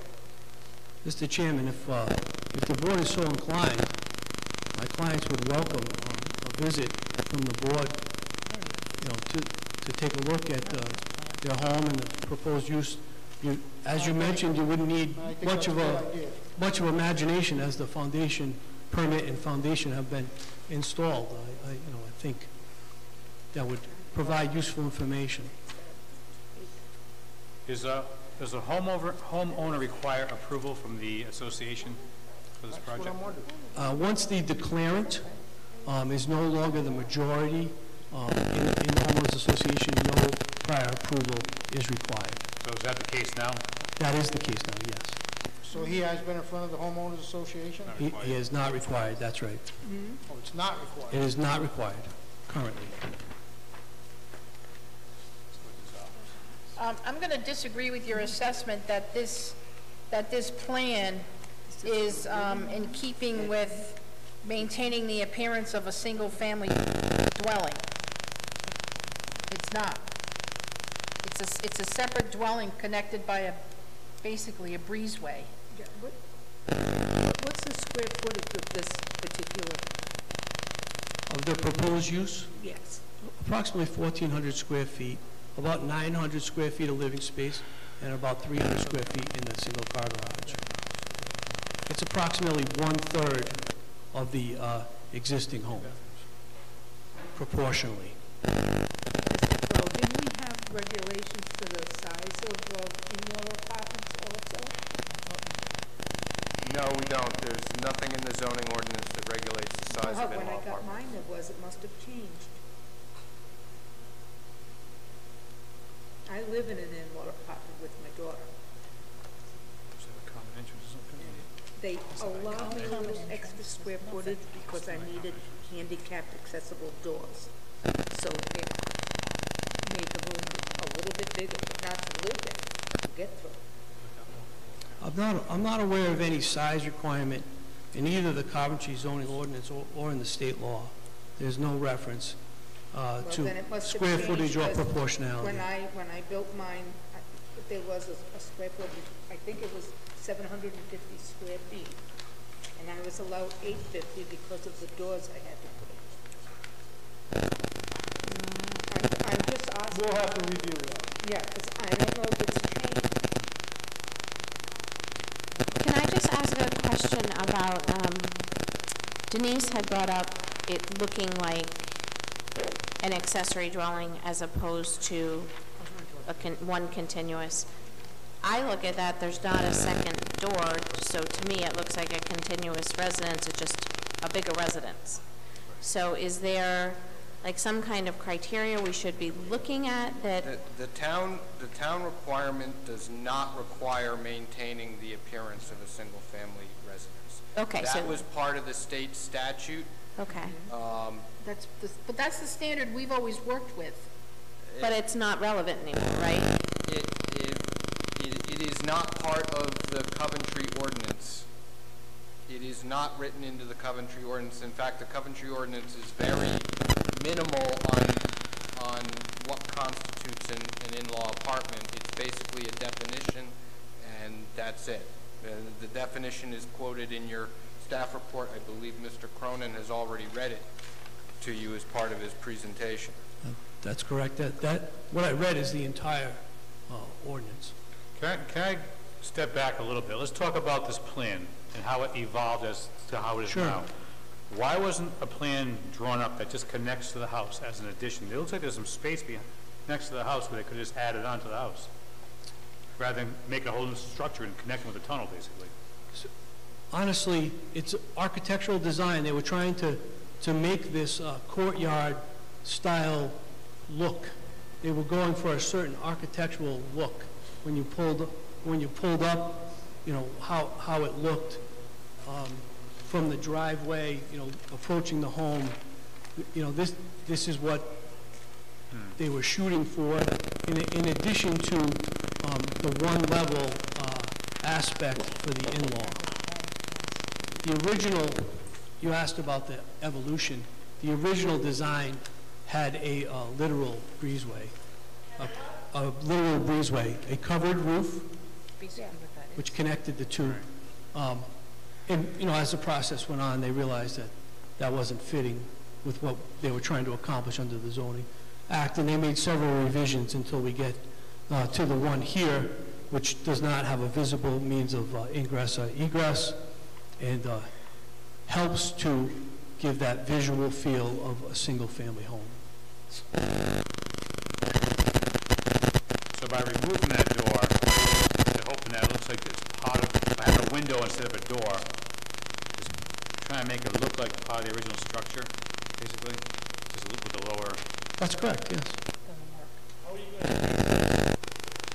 How are you going to access this from the main house? Where does that breezeway or hallway start from the main house? In the principal structure, the existing structure, it's from the garage. Okay. I have a photograph of the house. I don't know, Mr. Wagner, do we have a photograph of the house currently? Not that shows the garage, no. Mr. Chairman, may I approach? Sure.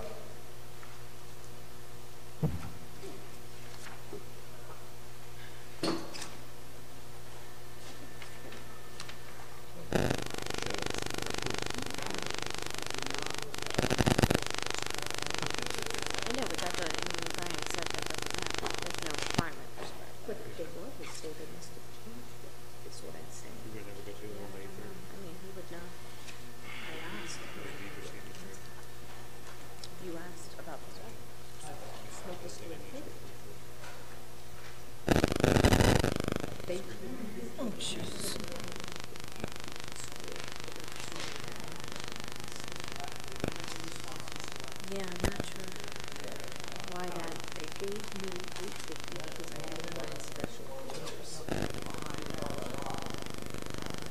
And that's not going to be, that power is not going to be heat. This corridor, right here, is going into the garage right here. This will not be heated. It will be, yes, it will be heated. It's a connecting room. Is there a door at the end of each end of that corridor, or is it opened up? God, it has to be. There is a door on the garage. On the garage side? That's correct. But on the accessory in-law apartment, there is not a physical door, it's just an opening. Is that correct? I don't think that, I'm not sure about that design element. Could go, there could be a door there, probably an interior door kind of situation. See, I think one of the problems with this design is, I believe all intentions are good, well and good, as to why this plan wants to be done. I have full faith in that the intentions are good. 10 years from down the road, this house will be sold. You know, things can change. Now, it's a very simple matter to shut off a door and create an apartment with separate meters or whatever they want to do. I mean, it's become a separate structure. They can knock down that middle pieces, I mean, down the road. I mean, it's just not part of the original structure. It's a new structure with the tunnel connecting them, basically. Well, I certainly would not agree with the tunnel reference. And I can't really, speculate on the illegal activities which might occur on the property after my clients sell it. We have to consider what we're building, you know, what we're allowing to be built, and, you know, potentially what can happen to that. It may never happen, but there's potential. Well, I think there's potential in every situation for things to go not the way they're planned. But this is a solid plan. It meets the needs of Marc-Andre's mom, who's going to move in there, and their primary concern. The design elements are also a concern, and they've done their best to meet her needs and to integrate that into a visually similar single-family home. So if it is still a single-family home, there will only be one electric meter, the same heating system and all that? It'll only be, you'll have one single electric meter. Yeah. I'm not too sure about the heating. Do you mind if I check for a moment? Yes, could you?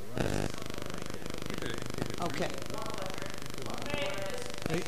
Okay, excuse me. You're gonna have to come up to the mic. Please give your full name and address.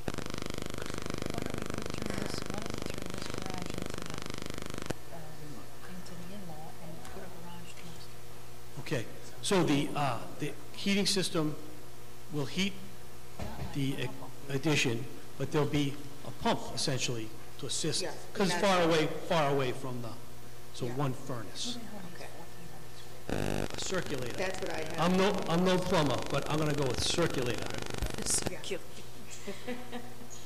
Is there a basement under the addition or the in-law? Yes. There's a basement? There's a foundation there There's now. a foundation, okay. All right, you did say that, I'm Yeah, sorry. that's okay. It's, you know, like I said, it's been around the block a little bit.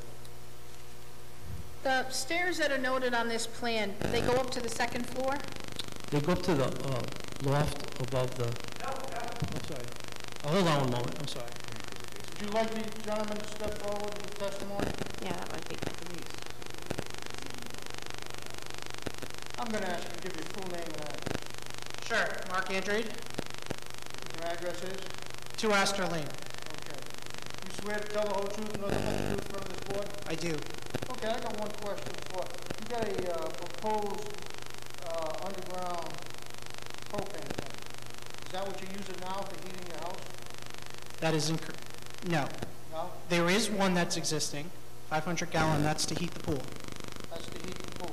Correct. Okay, so you're heating your house now how? Oil.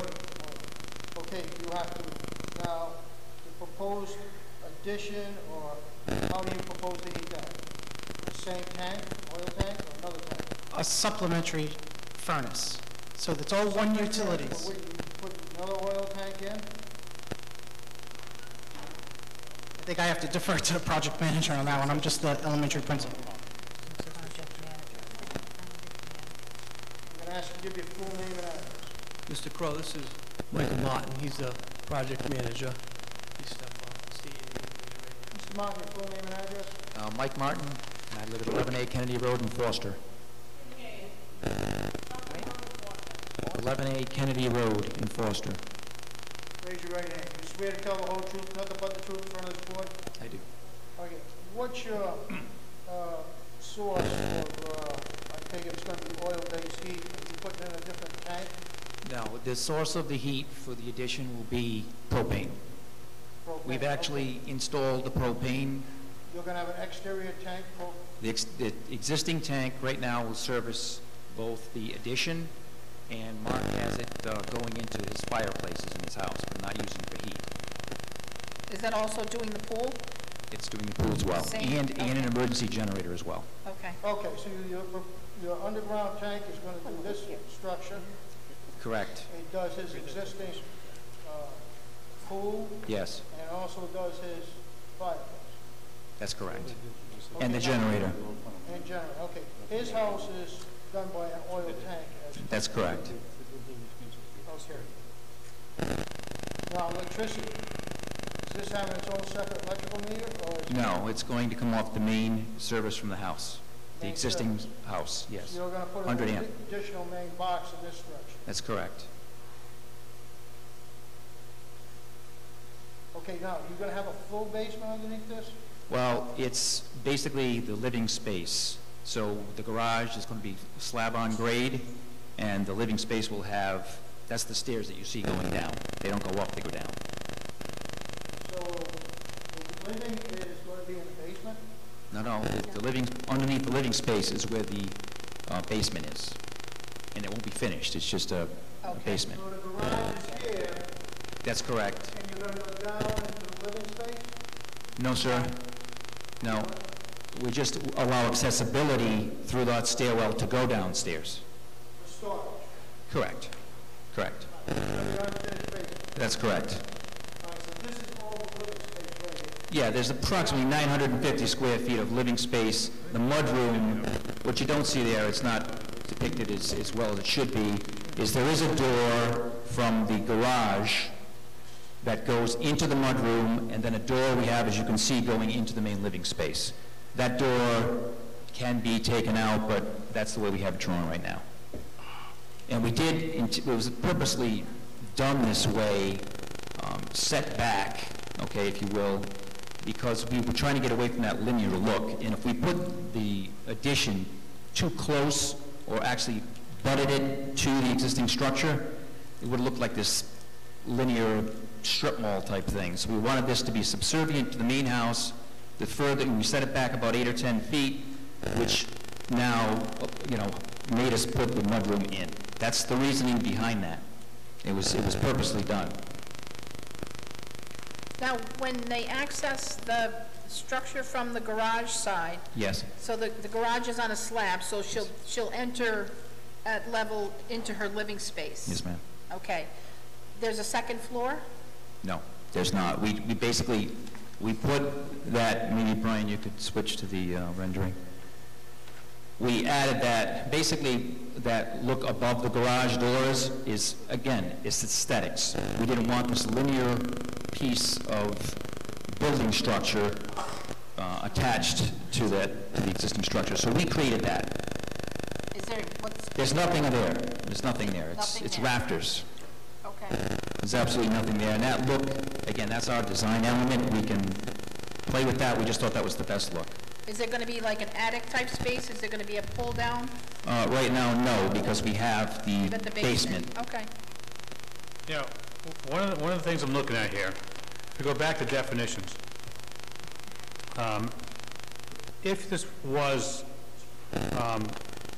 applied for as an accessory family dwelling unit, the definition would have been a dwelling unit that is separate from and not attached to the principal dwelling on the same lot. That's the only thing that's different here is they've made a connecting section, and so we can now skirt this and call it an accessory living quarter. Other than that, it's just a separate. I mean, you can chop that off, and now you have a separate dwelling. So it's just that little piece there that lets them skirt around the definition, which would require 20 acres. That's my problem with this whole plan. Anybody could do that. They could say, I'm going to put a second building here and build an attachment structure just to connect them, and now it's not an accessory family dwelling unit, so I don't have to apply for that. That's my problem with this design. I think this plan should go forward in some way, but I'm not crazy about this design. I'm being frank. It's just a way of skirting the definition. I understand your point, but getting back to the design, one of the aspects was a safety aspect. If you look at the garage to the right of the mudroom, if we had moved that closer and essentially pinned it to the house, now we have a car potentially coming out. Yeah, and I saw that, and so, but couldn't you have angled the new addition slightly so it wouldn't be pinned to it? Again, that would be even, I'm not sure that would have aesthetically, not just aesthetically, but would have taken up a huge footprint to the backyard, which the kids play in, and we have actually took up quite a bit. This is true, but this is a, you know, an accessory living quarters. Well, you know, but it's a pretty big accessory living quarters. It could be downsized. It's an in-law apartment. There's 2 bathrooms. There's 1.5 bathrooms, that's correct. I mean, this is big. It's not just a, you know, this is big. I mean, I'll be honest, it's big. It's good size. It's down from what Mrs. Andrade is actually used to. We did go back and forth with the size. We kind of settled on this. Was there ever any consideration of converting the house's current garage into an in-law apartment and then building another garage next to that? That was broached. We did discuss that. It also creates a lot of construction issues in terms of renovating the garage. Mark, you know, actually utilizes that garage, and we thought it, in terms of looks, you would have had essentially a 3-car garage as opposed to this element that you have in front of you, which is more aesthetically pleasing. again, the mudroom connecting the existing house, that was the sticking point all along, but we thought it was best to set it back slightly to make it more subservient to the main house and for safety reasons as well. But you realize without that mudroom, they would need 20 acres to do what they want to do. That's the only thing that's preventing that is the mudroom. By our zoning. Yeah. Because they don't. I can't speak to that. I think it is true that we would be before you requesting a different special use permit. And variance. Which would be a dimensional variance from the 20 acres. Okay, all you right. know. That's, Yeah, I mean, we would be back before you. Yeah. Essentially, yes. So I think there's a plan here that can work. I'm just not sure what we're seeing in front of us is that. I think it needs, the way I'm seeing this now, there needs to be some adjustment to this. What I'd like to have done is research on the residential compound when this structure was built and approved. Is there any restrictions on a residential compound as to an accessory structure or in-law? Because we don't have, when this was proposed, apparently, we got to go back to the original settings of an accessory or in-law apartment on a residential compound. I do have the homeowners association regulations that were put in place by the developer, and those do not preclude. Right, but what was the? But I do not have, as you suggest, the planning decision as to whether any restrictions On the grounds of a residential compound. Right. I mean, the obviously. idea of the residential compound was, if I remember correctly, is to use up space for less residential area, be able to make the, I believe, the frontage less, so the roads wouldn't have to be so much. And I don't know the whole criteria of it, but I would like to know more about it. I do agree with what you're saying, Mr. Chairman, but I don't think that what's being proposed even comes close to impacting lot size, lot coverage, set-offs. May not on this one, but Right. if he is allowed to do it, so does everybody else. I think it's currently the zone that it Gentleman is. has a gorgeous house, well maintained. I drove by it the other day. Absolutely beautiful home. And I'm sure whatever he builds will be a reflection of what he already has. But I am concerned with the future growth of Coventry. I have a question for Mr. Cronin. Are any of the other houses in the residential compound, do they have these in-law apartments? May I have a moment?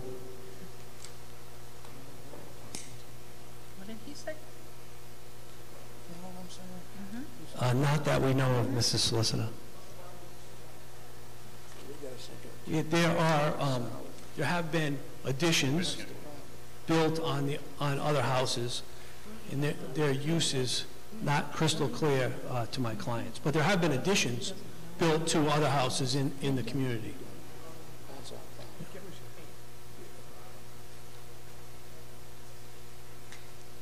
Do you have any other witnesses you'd like to present or any testimony?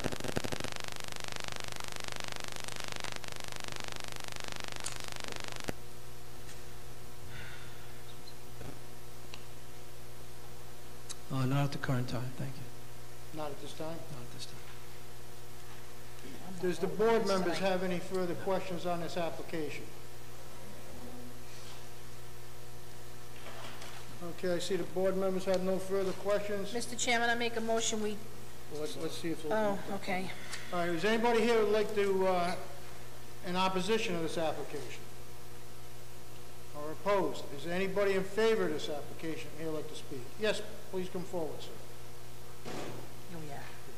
Please give your full name and address. My name's Josh Almeida. I live at 4 Astor Lane, which is directly beside Okay. Mark's house. I'm going to ask you to raise your right hand. You swear to tell the whole truth, nothing but the truth in front of this board? Yes, I do.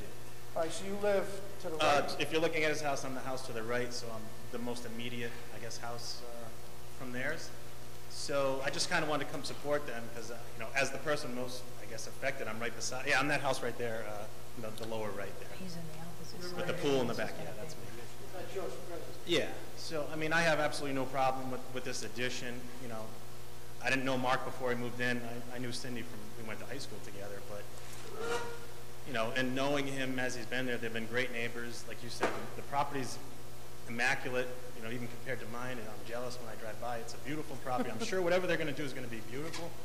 But, you know, they've been wonderful neighbors. When Mark was thinking of doing this, you know, he came over to me and said, I'm thinking of doing it. He wanted to get my opinion to make sure I wasn't, you know, against it or angry. So, you know, I thought that was nice of him to come, you know, make sure his neighbor wasn't, you know, was sort of on board with this. When he had plans, he showed me the plans to kind of make sure, you know, just to kind of get my opinion on it. You know, never had any issues, you know, and then I just kind of, we talk about zones and plans and statutes, and I don't know anything about that, but I just feel every time I drive by that house and I see that foundation sitting there and there's nothing going on, and they've spent, I don't know, I'm sure quite a bit of money fixing the, you know, moving things around, clearing land, building this thing. And I drive by and I say, if that was me, and I had this thing sitting in my yard, and you don't know what you're going to do with it, I'd rip my hair out if I had any. It's just, you know, I just want to come out and support them because I am the neighbor, I'm the closest neighbor, and I have absolutely no problem. No problem. That's very important. So, that's all. I just wanted to be character witness, I guess. Thank you. All right. Anybody else would like to speak in favor, against, or just have a question on this? Sir, please come down.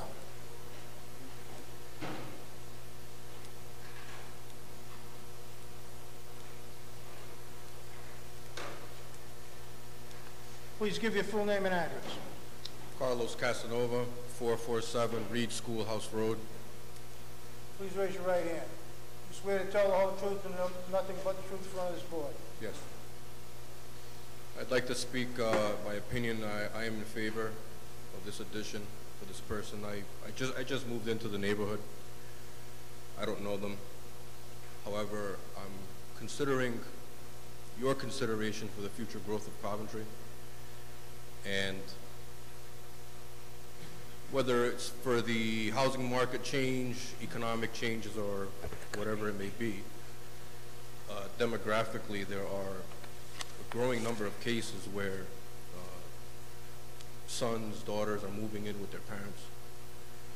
And care for your parents is very important. It's culturally significant for myself. And I would like to see more leniency in this direction of allowing one to spend their hard-earned money to have a nice place for their parents to live, separate of, I'm just going to call it, from a layman's perspective, bureaucratic definitions of what's considered a breezeway or a tunnel, what may happen in 10 years. I'd like to someday make an addition to my place, and I'm not doing this out of a benefit to myself, but I really do think that it's something to consider, that you may not foresee the positive things or the negative things that come, so let's not focus on one or the other. What's happening now is I hear a man is trying to just have a nice place for his mom to live, and I think that should be the main consideration here. That's it. We thank you. Thank you. Anybody else like to speak on this application? Okay. Please give your full name and address. I'm Cindy Andrade. I live at 2 Astor Lane. I'm Mark's wife. I'm Mark's wife. I live at 2 Astor Lane. Okay.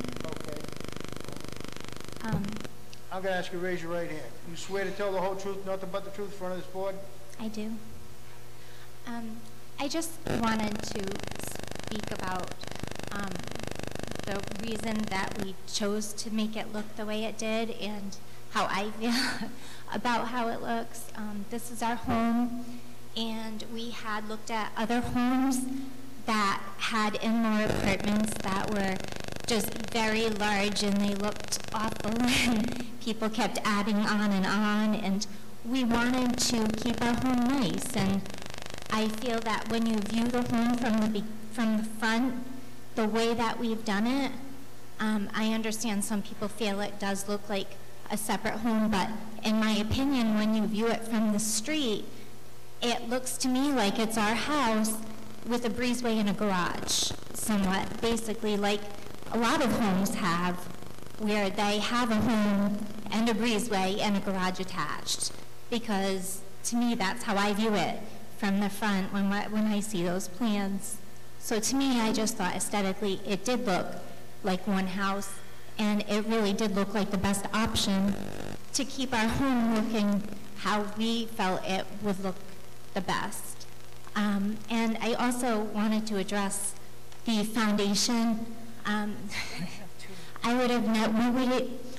was under the impression that when we were able to initially sign an affidavit that we wouldn't have to go through the special use permit, because I was under the understanding that the reason we were allowed to do that was to avoid this whole process in the first place. So I was under the impression when we did put that foundation in that we had basically the go-ahead because we were provided the affidavit to sign, which was then recorded with the town.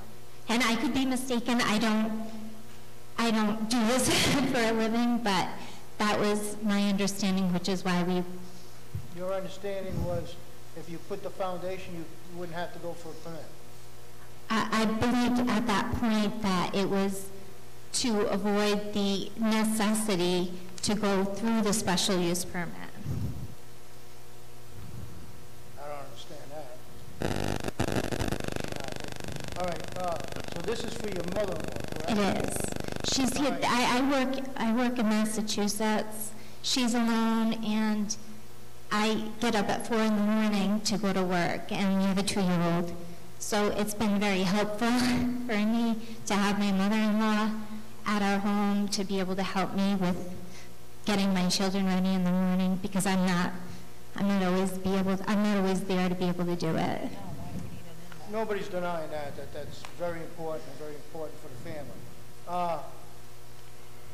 What happens when your mother-in-law is no longer living there? What are you going to do with the structure? Well, we have no intentions of her not being there right now. That I'm aware of this is the purpose of us doing this. We had signed an affidavit initially that this was the purpose of this, and that was recorded with the town. I still don't understand. What are you going to do when your mother-in-law is no longer living there? Living, period. When 62, though, it's not that old. Well, no, but what's, it's a tough question. What's the plan for the facility, not facility, for the house when your mother no longer has a need for it? Well, I guess we could use it for, like, I think he had indicated a pool house or something. I mean, we have room, and we do have children, so I mean, I'm sure we could use the area for our own use. I think what makes this a little different is your mother-in-law is not elderly. She's fairly young. Right. Most in-law apartments, it's for an elderly parent that they really can't be on their own anymore. That come in front of us. Most in-law apartments that we see are for elderly parents that need assistance or they just want to keep them close to family. So yours is a little different in that aspect. That's why you get those questions. I believe she's over the age that is required. No, I know. These were the questions you're getting because we're not used to seeing a younger in-law apartment usually, because that's more like, so that's why you're getting those kinds of questions. Like I said, she's over the age, and she is, I know, but she's... My father-in-law passed away, so she is I think you're misunderstanding what I'm saying. I think you misunderstand. What I'm saying is normally, the reason why they're asking questions as they just asked is normally we see elderly parents, so that's a normal question for us to ask. And your situation is different because your mother was fairly young. Right, but she's 62 and she's alone. She's not and 62. Oh, I'm sorry, she's over 67, but... She just looks really good. Registration says 62, but... She's a young 67. Yes. She is, and she's very healthy, but she is there and she helps us. Right, no. So it benefits, you know, me and her for her to be there. Is she living with you currently? Right now she is. She sold her property. Okay. Planning to move in and No, not at all. No, I'm just clarifying why. Sorry, I heard someone spoke. I don't know who it is. Okay, the question was, is there any indication that we're questioning legality? No, we're not. I'm just explaining why such questions are being asked, because I don't want them to be offended by the questions, basically. This is not a typical drawing for us to act on as an in-law apartment. Okay? I'll explain that. Our typical... I don't know. Yeah, but Denise, I'm writing what you're saying, and then someone's yelling out, I can't see him, I don't know who they are, I can't put it in here. Just want it to be clear. You want to record. All right, wait a minute. Please take a seat. Wait. She doesn't want me to yell out. Okay. No. What my question was is, after your mother-in-law no longer is using this structure, what is your plans for it? I don't really have any. I mean, I'm assuming she's going to be there for a long time. Right. Okay. You know, and at some point we may retire because, you know, we'll be in our 60s, and at that point maybe we will sell the house, or maybe we'll keep it and use it for, like I said, for. Would you believe you're being deprived if, and like you said, you will not use this as a residence for anybody else? If you're getting it, renting, I don't want strangers living on my property. I have children, and we don't need to have other people reside there. I don't know if that's what your concern is, but it's really for my mother-in-law, and I wouldn't want strangers on my property. Well, I think though too, Bob, if you look at the staff report Brian has prepared, as the board, we can prohibit occupancy of the in-law by non-family members. We can require the applicant to convert the space to a non-living unit when it's no longer occupied by a family member. And the special use permit is non-transferable. So I think no one can guess into the future what they're going to do with their house. If you had asked me, I said I would have been out of my house in 6 years, and I've been here for 20 years. So I think to require someone to decide what they're doing, as long as it was converted to a non-unit. I mean, they have an in-ground pool. Yeah. So, I mean, that's, while it's probably larger than most pool houses, it would be a perfect use of the house if someone was not living there, because it has bathroom facilities, living space, and a kitchen. I don't think it's too, my 2 cents. I don't think it's incompatible with the way the house looks. They have a large home. To put something next to it that's attached, that's one level, that's 500 square feet, I think is going to look worse, because it's just going to look like something was popped next to it. I mean, the house is beautiful. They want to bring a family member in. I know we're all concerned about growth in the town, but I don't think it's a case-by-case basis. Yes, you probably don't want their neighbors coming in and building, another house next to it and connecting it with a breezeway, but the town would have control over that. Well, I'm not concerned with that. I'm concerned with building 2 houses on the same property and making a connecting building and calling it one house. I don't think it's 2 houses, though. But it is. There's 1.5 bathrooms, a master bedroom, a kitchen, 1-car garage. Okay, so you would rather a 200 square foot apartment that didn't, I think that structure needs to be that size. It's just my opinion. That's not a separate house connected by an accessory building. It's basically 2 houses. Okay. Now again, I need to go out there and see it, take a look at it. I can't get justice by looking at a drawing. I have to see the property. I do want to go out there and take a look. Yeah, and if you, like I said, I really believe, like, if you look at it from the front, our garages are on the side. If you take a look at this picture, Our garages are on our side of our house. So if you look at our house from this angle, to me, it looks like it's a house with a breezeway and a garage. It would be very helpful if I go out there and take a look. It would be Yeah. very helpful. Because it's hard to look at a drawing and seeing two buildings with a connector and saying it's not two houses. I need to go out there and see it, see the foundation where it is, and take a better look at it. Okay. Okay? Okay, I thank you. Okay, thank you. Please, step up to the podium, give your full name and address. Ma'am? No, again, please step up to the podium and give your full name and address. Kate Whittinghill, 586 Old Main Street. What I'm you sorry, what's just... your name? Whittinghill. Kate is the first name, 586. Yes. 586 Old Main Street. Okay. My first I'm going to concern... ask you to raise your right hand. You swear to tell the whole truth, nothing but the truth in front of this board? Yes, I do. Okay. My first concern was the discussion about age, but I do believe, unless I'm wrong, that there had been a mention of 62 years old. Is that correct? That's correct. The age is irrelevant under the town. You misinterpreted what I said. You misinterpreted me. There is no problem with age. Excuse me. Can I clarify what I was saying? I'm asking him. I want to clarify, because he's going to address the board, not him. I was trying to make sure the applicant wasn't being offended by the questions being asked, because the questions were being asked because normally we deal with older... Let me finish. I wasn't saying they shouldn't be entitled to this because of age. I'm saying I didn't want them to be offended by the questions being asked. The question was just simply asked because that's a normal question we ask this procedure. I didn't want them to be offended by those questions. That's all. That's my only point on that. It wasn't meant to exclude them from anything. So I'm not sure why you take it. Earlier on, there was mention of 62 years old. Yes. And I was making a statement that's not old. No.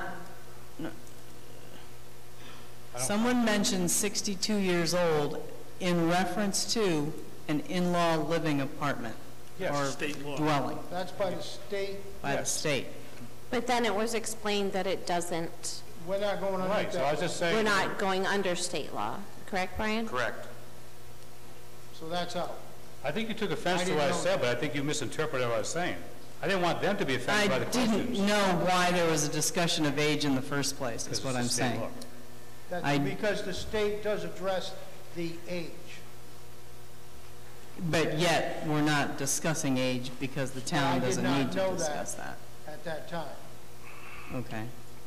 I apologize if you seem if I offended you. I don't. No, you didn't offend me. Okay, all right. I Not- apologize if I not in offended the the applicants. least. Not I in was the trying least. not to offend them, so I Not in the apologize. if least. they were. I just want to... Excuse me. Are you going to provide any testimony as to this application, or are you going to I'm speak just generally try- just in terms of age? Because I we have wanted- 2 other applications to hear this evening. I understand that. I wanted to be clear, from what I was listening to, that there wasn't any discussion of age as being discriminatory. That's what that's all I know. I'm just, Okay, you asked me, no. and that's what I was. And I'm glad you asked the question, because absolutely. Did I take offense to it? Not at all. And I also understand now, when, after all of this time, you clarified again, which is understandable, why this would necessarily be considered a second home. I understand that now. And I'm glad that you clarified that, because I think about half an hour ago, that was real clear to me. So I just wanted to say those 2 things. Mr. Cronin, would you like to sum it up? Mr. Crow, not in the way of testimony, but in assistance to the board, Cindy Andre testified several times about an affidavit that she signed.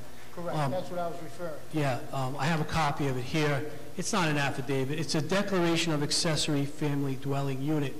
When she received the advice of the planning and zoning staff prior to this planning and zoning staff, and in the spring of 2017, that the statute would apply, they were provided with this form, which complies with state law, which they signed and which was recorded in the town of Coventry.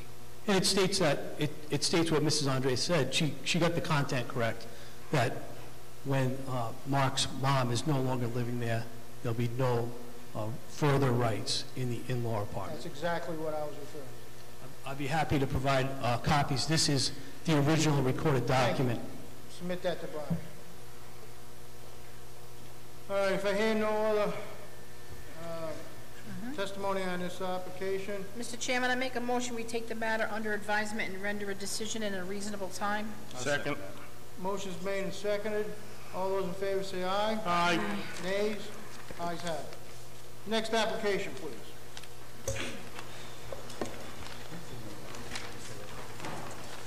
I'm sorry, is Bailey need to be read onto the record and then you state how that's taking place, or has that been discussed prior?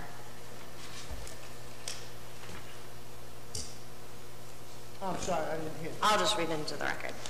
The applicant is Daniel Bailey. The owner is Marjorie Bailey. Location of property is AP 53 Lot 24, 1340 Main Street. Zone is I-1. Existing use is single-family residence. Proposed use is same. Applicant is seeking a special use permit to obtain a kennel license. Yes, Mr. Chair, Mr. Daniel Bailey was here at the beginning of the meeting. And he requested, if possible, if this matter could be continued to the next zoning board meeting so that Marjorie Bailey could attend. She was unavailable this evening. Okay, my understanding, the individual that filled out the application is a tenant, not the owner. At this time here, I requested that we have the owner of the property to give us evidence as to she's acknowledgeable of this, not a tenant. And you agreed, I believe, that's the reason why this would be postponed, so that the owner of the property would be here. Am I correct? That was the request made by the applicant, Mr. Bailey. Yes, sir.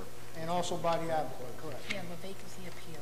Okay, does the board wish to continue this application so that the owner is here to give testimony? I'll make that motion that we continue.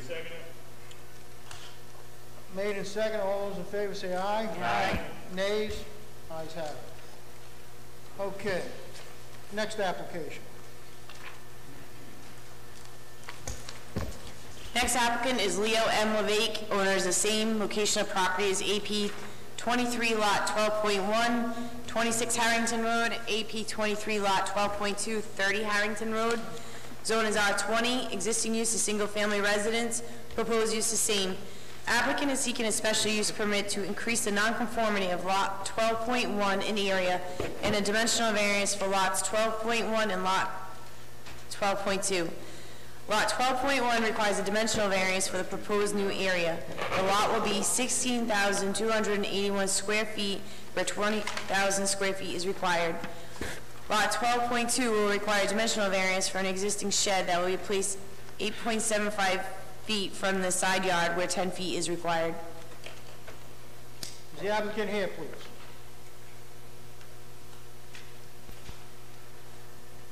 Sam Swarsa, Coventry Survey Company. I'm here speaking for the applicant, Leo Levesque. Okay, is the applicant here? The applicant is here. Can you please have him come up to the microphone, give his name and address? I didn't do a PowerPoint. So, if I can ask him any questions, I can swear him in. Please give your full name and address, sir. My permanent address is at 26 Harrington Road. Coventry, Rhode Island? Coventry, Rhode Island. Yes, sir. Okay, I'm going to ask you to raise your right hand. You're going to have to talk loud, he doesn't hear. I'm going to ask you to raise your right hand. You swear to tell the whole truth, nothing but the truth in front of the court. I do. All right, Mr. Swartz, please present what you'd like to do. Yeah, so just a little bit of background.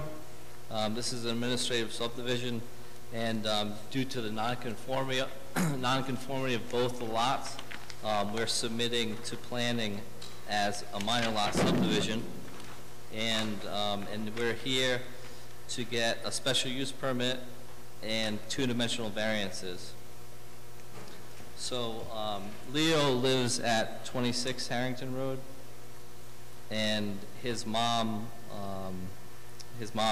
recently passed away. She was at 30 Harrington Road. And Leo's lot, number 26, he'd like to move the lot line 25 feet to the east, which would make his lot bigger. It would make his lot conforming in area, but as a result of that, his mom's lot will now be more non-conforming in area. However, they'll both be now conforming in frontage. So that's kind of, you know, the background of All right, I took a ride over there today. what we want to do. And the gentleman lives in one house now, and his mother lived in the other one. Am I correct, sir? Yeah, Mr. Harrington. You live in the left house and your mom lives in the right house. Yes, I live in that larger building that you saw, 26. Okay. Now, and my understanding is you want to move the property lot, right? Yes, sir. Okay. And, I looked at it myself, and I really thought it was a very, made sense to move. I built the point on it. See if anybody else would ask any questions on this application. So basically, they're just moving the lot line. They'll both have the required frontage by doing so. But by doing that, that's going to necessitate a need for a variance and a special use permit. But simply. This is more on the Yeah, I see why. Well, with the line being here, okay? Gives us I would spot. just like to say, normally this is something that would be handled as an administrative variance, but because the one property was being made more non-conforming than it already was, precluded us from handling it that way. I do believe that overall, while it does make one lot more non-conforming for area, it cures more problems than it creates. Unfortunately, because of the way the authority is delegated to the department, I just couldn't sign off on it as an administrative variance. Now, did they not have adequate frontage prior to this lot? Prior, As they were presently configured? as they were presently configured, the lot that is being made larger Yeah. was non-conforming for area and frontage, Okay. as well as having setback problems on the eastern side of the lot, the side of the lot where the line is being moved. After the move, the lot that is being made larger will be conforming for area and conforming for frontage. The other lot will remain conforming for frontage and will be slightly less conforming for area than it was. It was already non-conforming for area. The other lot will remain compliant for all setbacks. The only setback issue with the lot that's being made larger is a shed that already exists on the property and was in fact over the property line where it existed. Oh, it was encroaching on the other lot? Yes. Okay, so we're fixing an encroachment? Right. Okay. I don't have anything else. Here, we're doing our requirements. Egress, egress to the property. There's going to be no change in the existing rules. Availability of Wall Street property. Again, there will be no change. Adequate trash storage and delivery, no change. Everything's going to stay the same. Availability and location of utilities. Each one has its own separate utilities, so there will be no change by this proposal. Screening and buffering, the relocating the lot line. Result of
before we do that, I want to read into the record, because they are asking for a variance as well.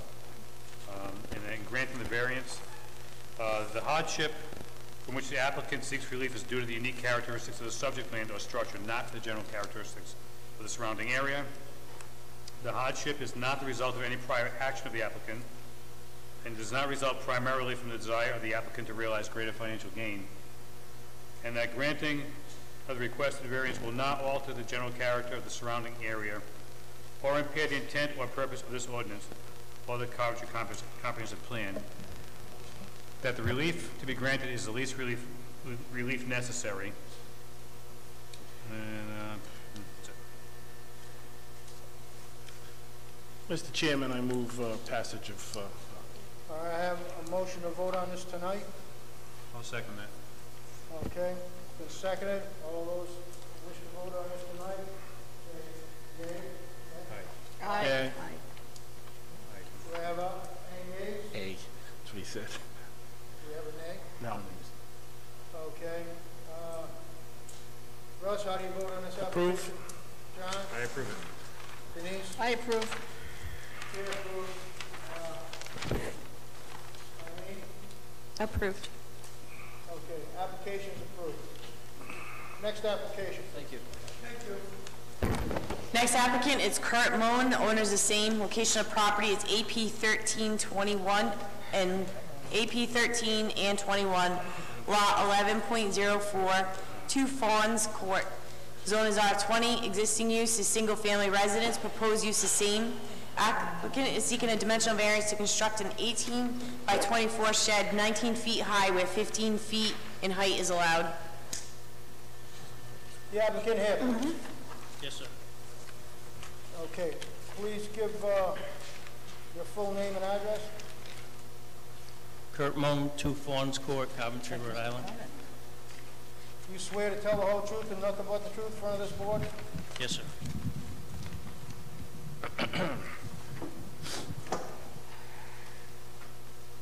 Okay, what would you like to do, sir? Please explain your application. I'd like to put up a shed. It's a prefab from Home Depot, and it has it's a little bit taller than the required because it has a second story. I'm going to use it for the house storage will be upstairs in the loft, and the yard and garden and general tools in the lower part. Okay, so the only reason why you're here, if I'm correct, Brian, is because of the height. That's correct. That's correct. So what's required is 15 feet, and this here prefabbed shed is 19 feet. Yes, sir. Everything else fits. All the setbacks are fine. Now, if you were to go to 15 feet, what would you have to do, sir? Take it back. Pardon me? I don't understand. If you were not allowed to go to 19 feet in height, how would you accomplish your goal? Well, I would consider other options. I might put a shed there that's 15 feet tall, but that might not completely satisfy my needs. You it's already pre-manufactured for you. Pardon me? Home Depot or whoever you've researched has not come up with one that would work for you at less than 19 feet. That's correct. And the reason why you want this 19 feet is what? My house is a contemporary raised ranch, and basically what that means is I have no upstairs living room. So my entire living room, family room, is in the lower level of the house, as well as a one-car garage that's also inside the footprint of the garage. It leaves me with very little space to store anything. And I have cathedral ceilings, so I have a Christmas tree, a 12-foot Christmas tree, and just general storage that just doesn't fit. I have a very small storage room and a small laundry room. I knew there were storage issues when I bought the house, but now I'm trying to do something to solve it. Okay, so in this garage, down below, you're gonna put equipment, and you're gonna have an exterior stairway to the second floor? It's interior. Interior stairway. Interior stairway to the second floor. And that's where you're gonna use for storage? Yes, sir. And your height of your house is how high? It's between 25 and 27 feet. 25 and 20. So it's gonna be less than, it's gonna be lower than the house? It will be lower than the house. I have any other questions from the board? Okay. Are you going to have any utilities in there? I will have electric for lighting as a safety issue, seeing how there is a staircase inside. Any other questions from the board? Okay, sir, at this time here, I'm going to ask you to take a seat. Thank you. Is there anybody who'd like to speak in this application? Sir, please come forward. Give your full name and address. Yes, sir. My name is Peter Dexter. I live at 3 Fawns Court. Okay. Can I have the number of your house again, please? Sorry? What? 3? What? 3? Right. Thanks. It's in the same. Please raise your right hand. Swear to tell the whole truth and nothing but the truth. I do. What's your concern? Yes, sir. I live directly, pretty much across the street from this gentleman, and I've lived there for a little over 20 years. I guess the only thing, I don't have a problem with the building, and he's a good egg. He's a good guy. I guess only that I'm concerned about is the aesthetic look of it from my point of view. He has taken out quite a bit of the woodland, which again, that's not my business, but I'm just concerned a little bit about the view from my house.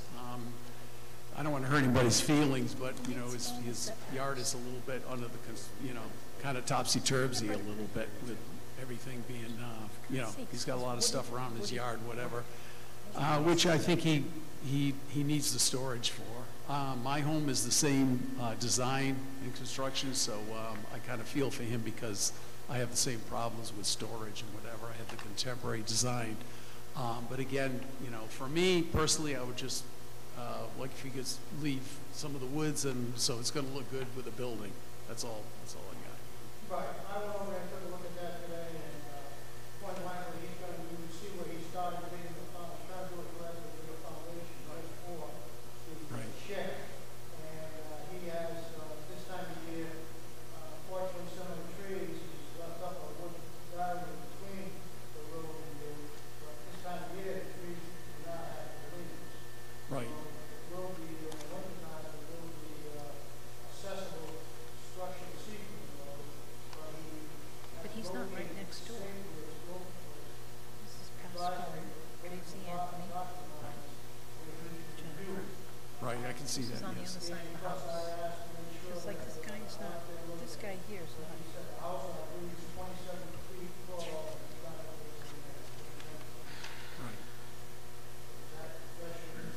Right, I was just looking at aesthetically. I understand his needs for storage and whatever. And, Aesthetically, I'm sure, I mean, I don't know what, you know, how he's going to build it as a right.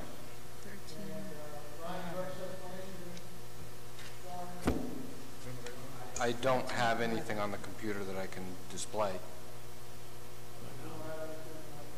I don't have any problems with the size of the building. It's aesthetic. No. Okay, thank you. So he's Dexter. Okay, do I have a motion to vote on this tonight? So moved. Okay, do I have a second on it? Second.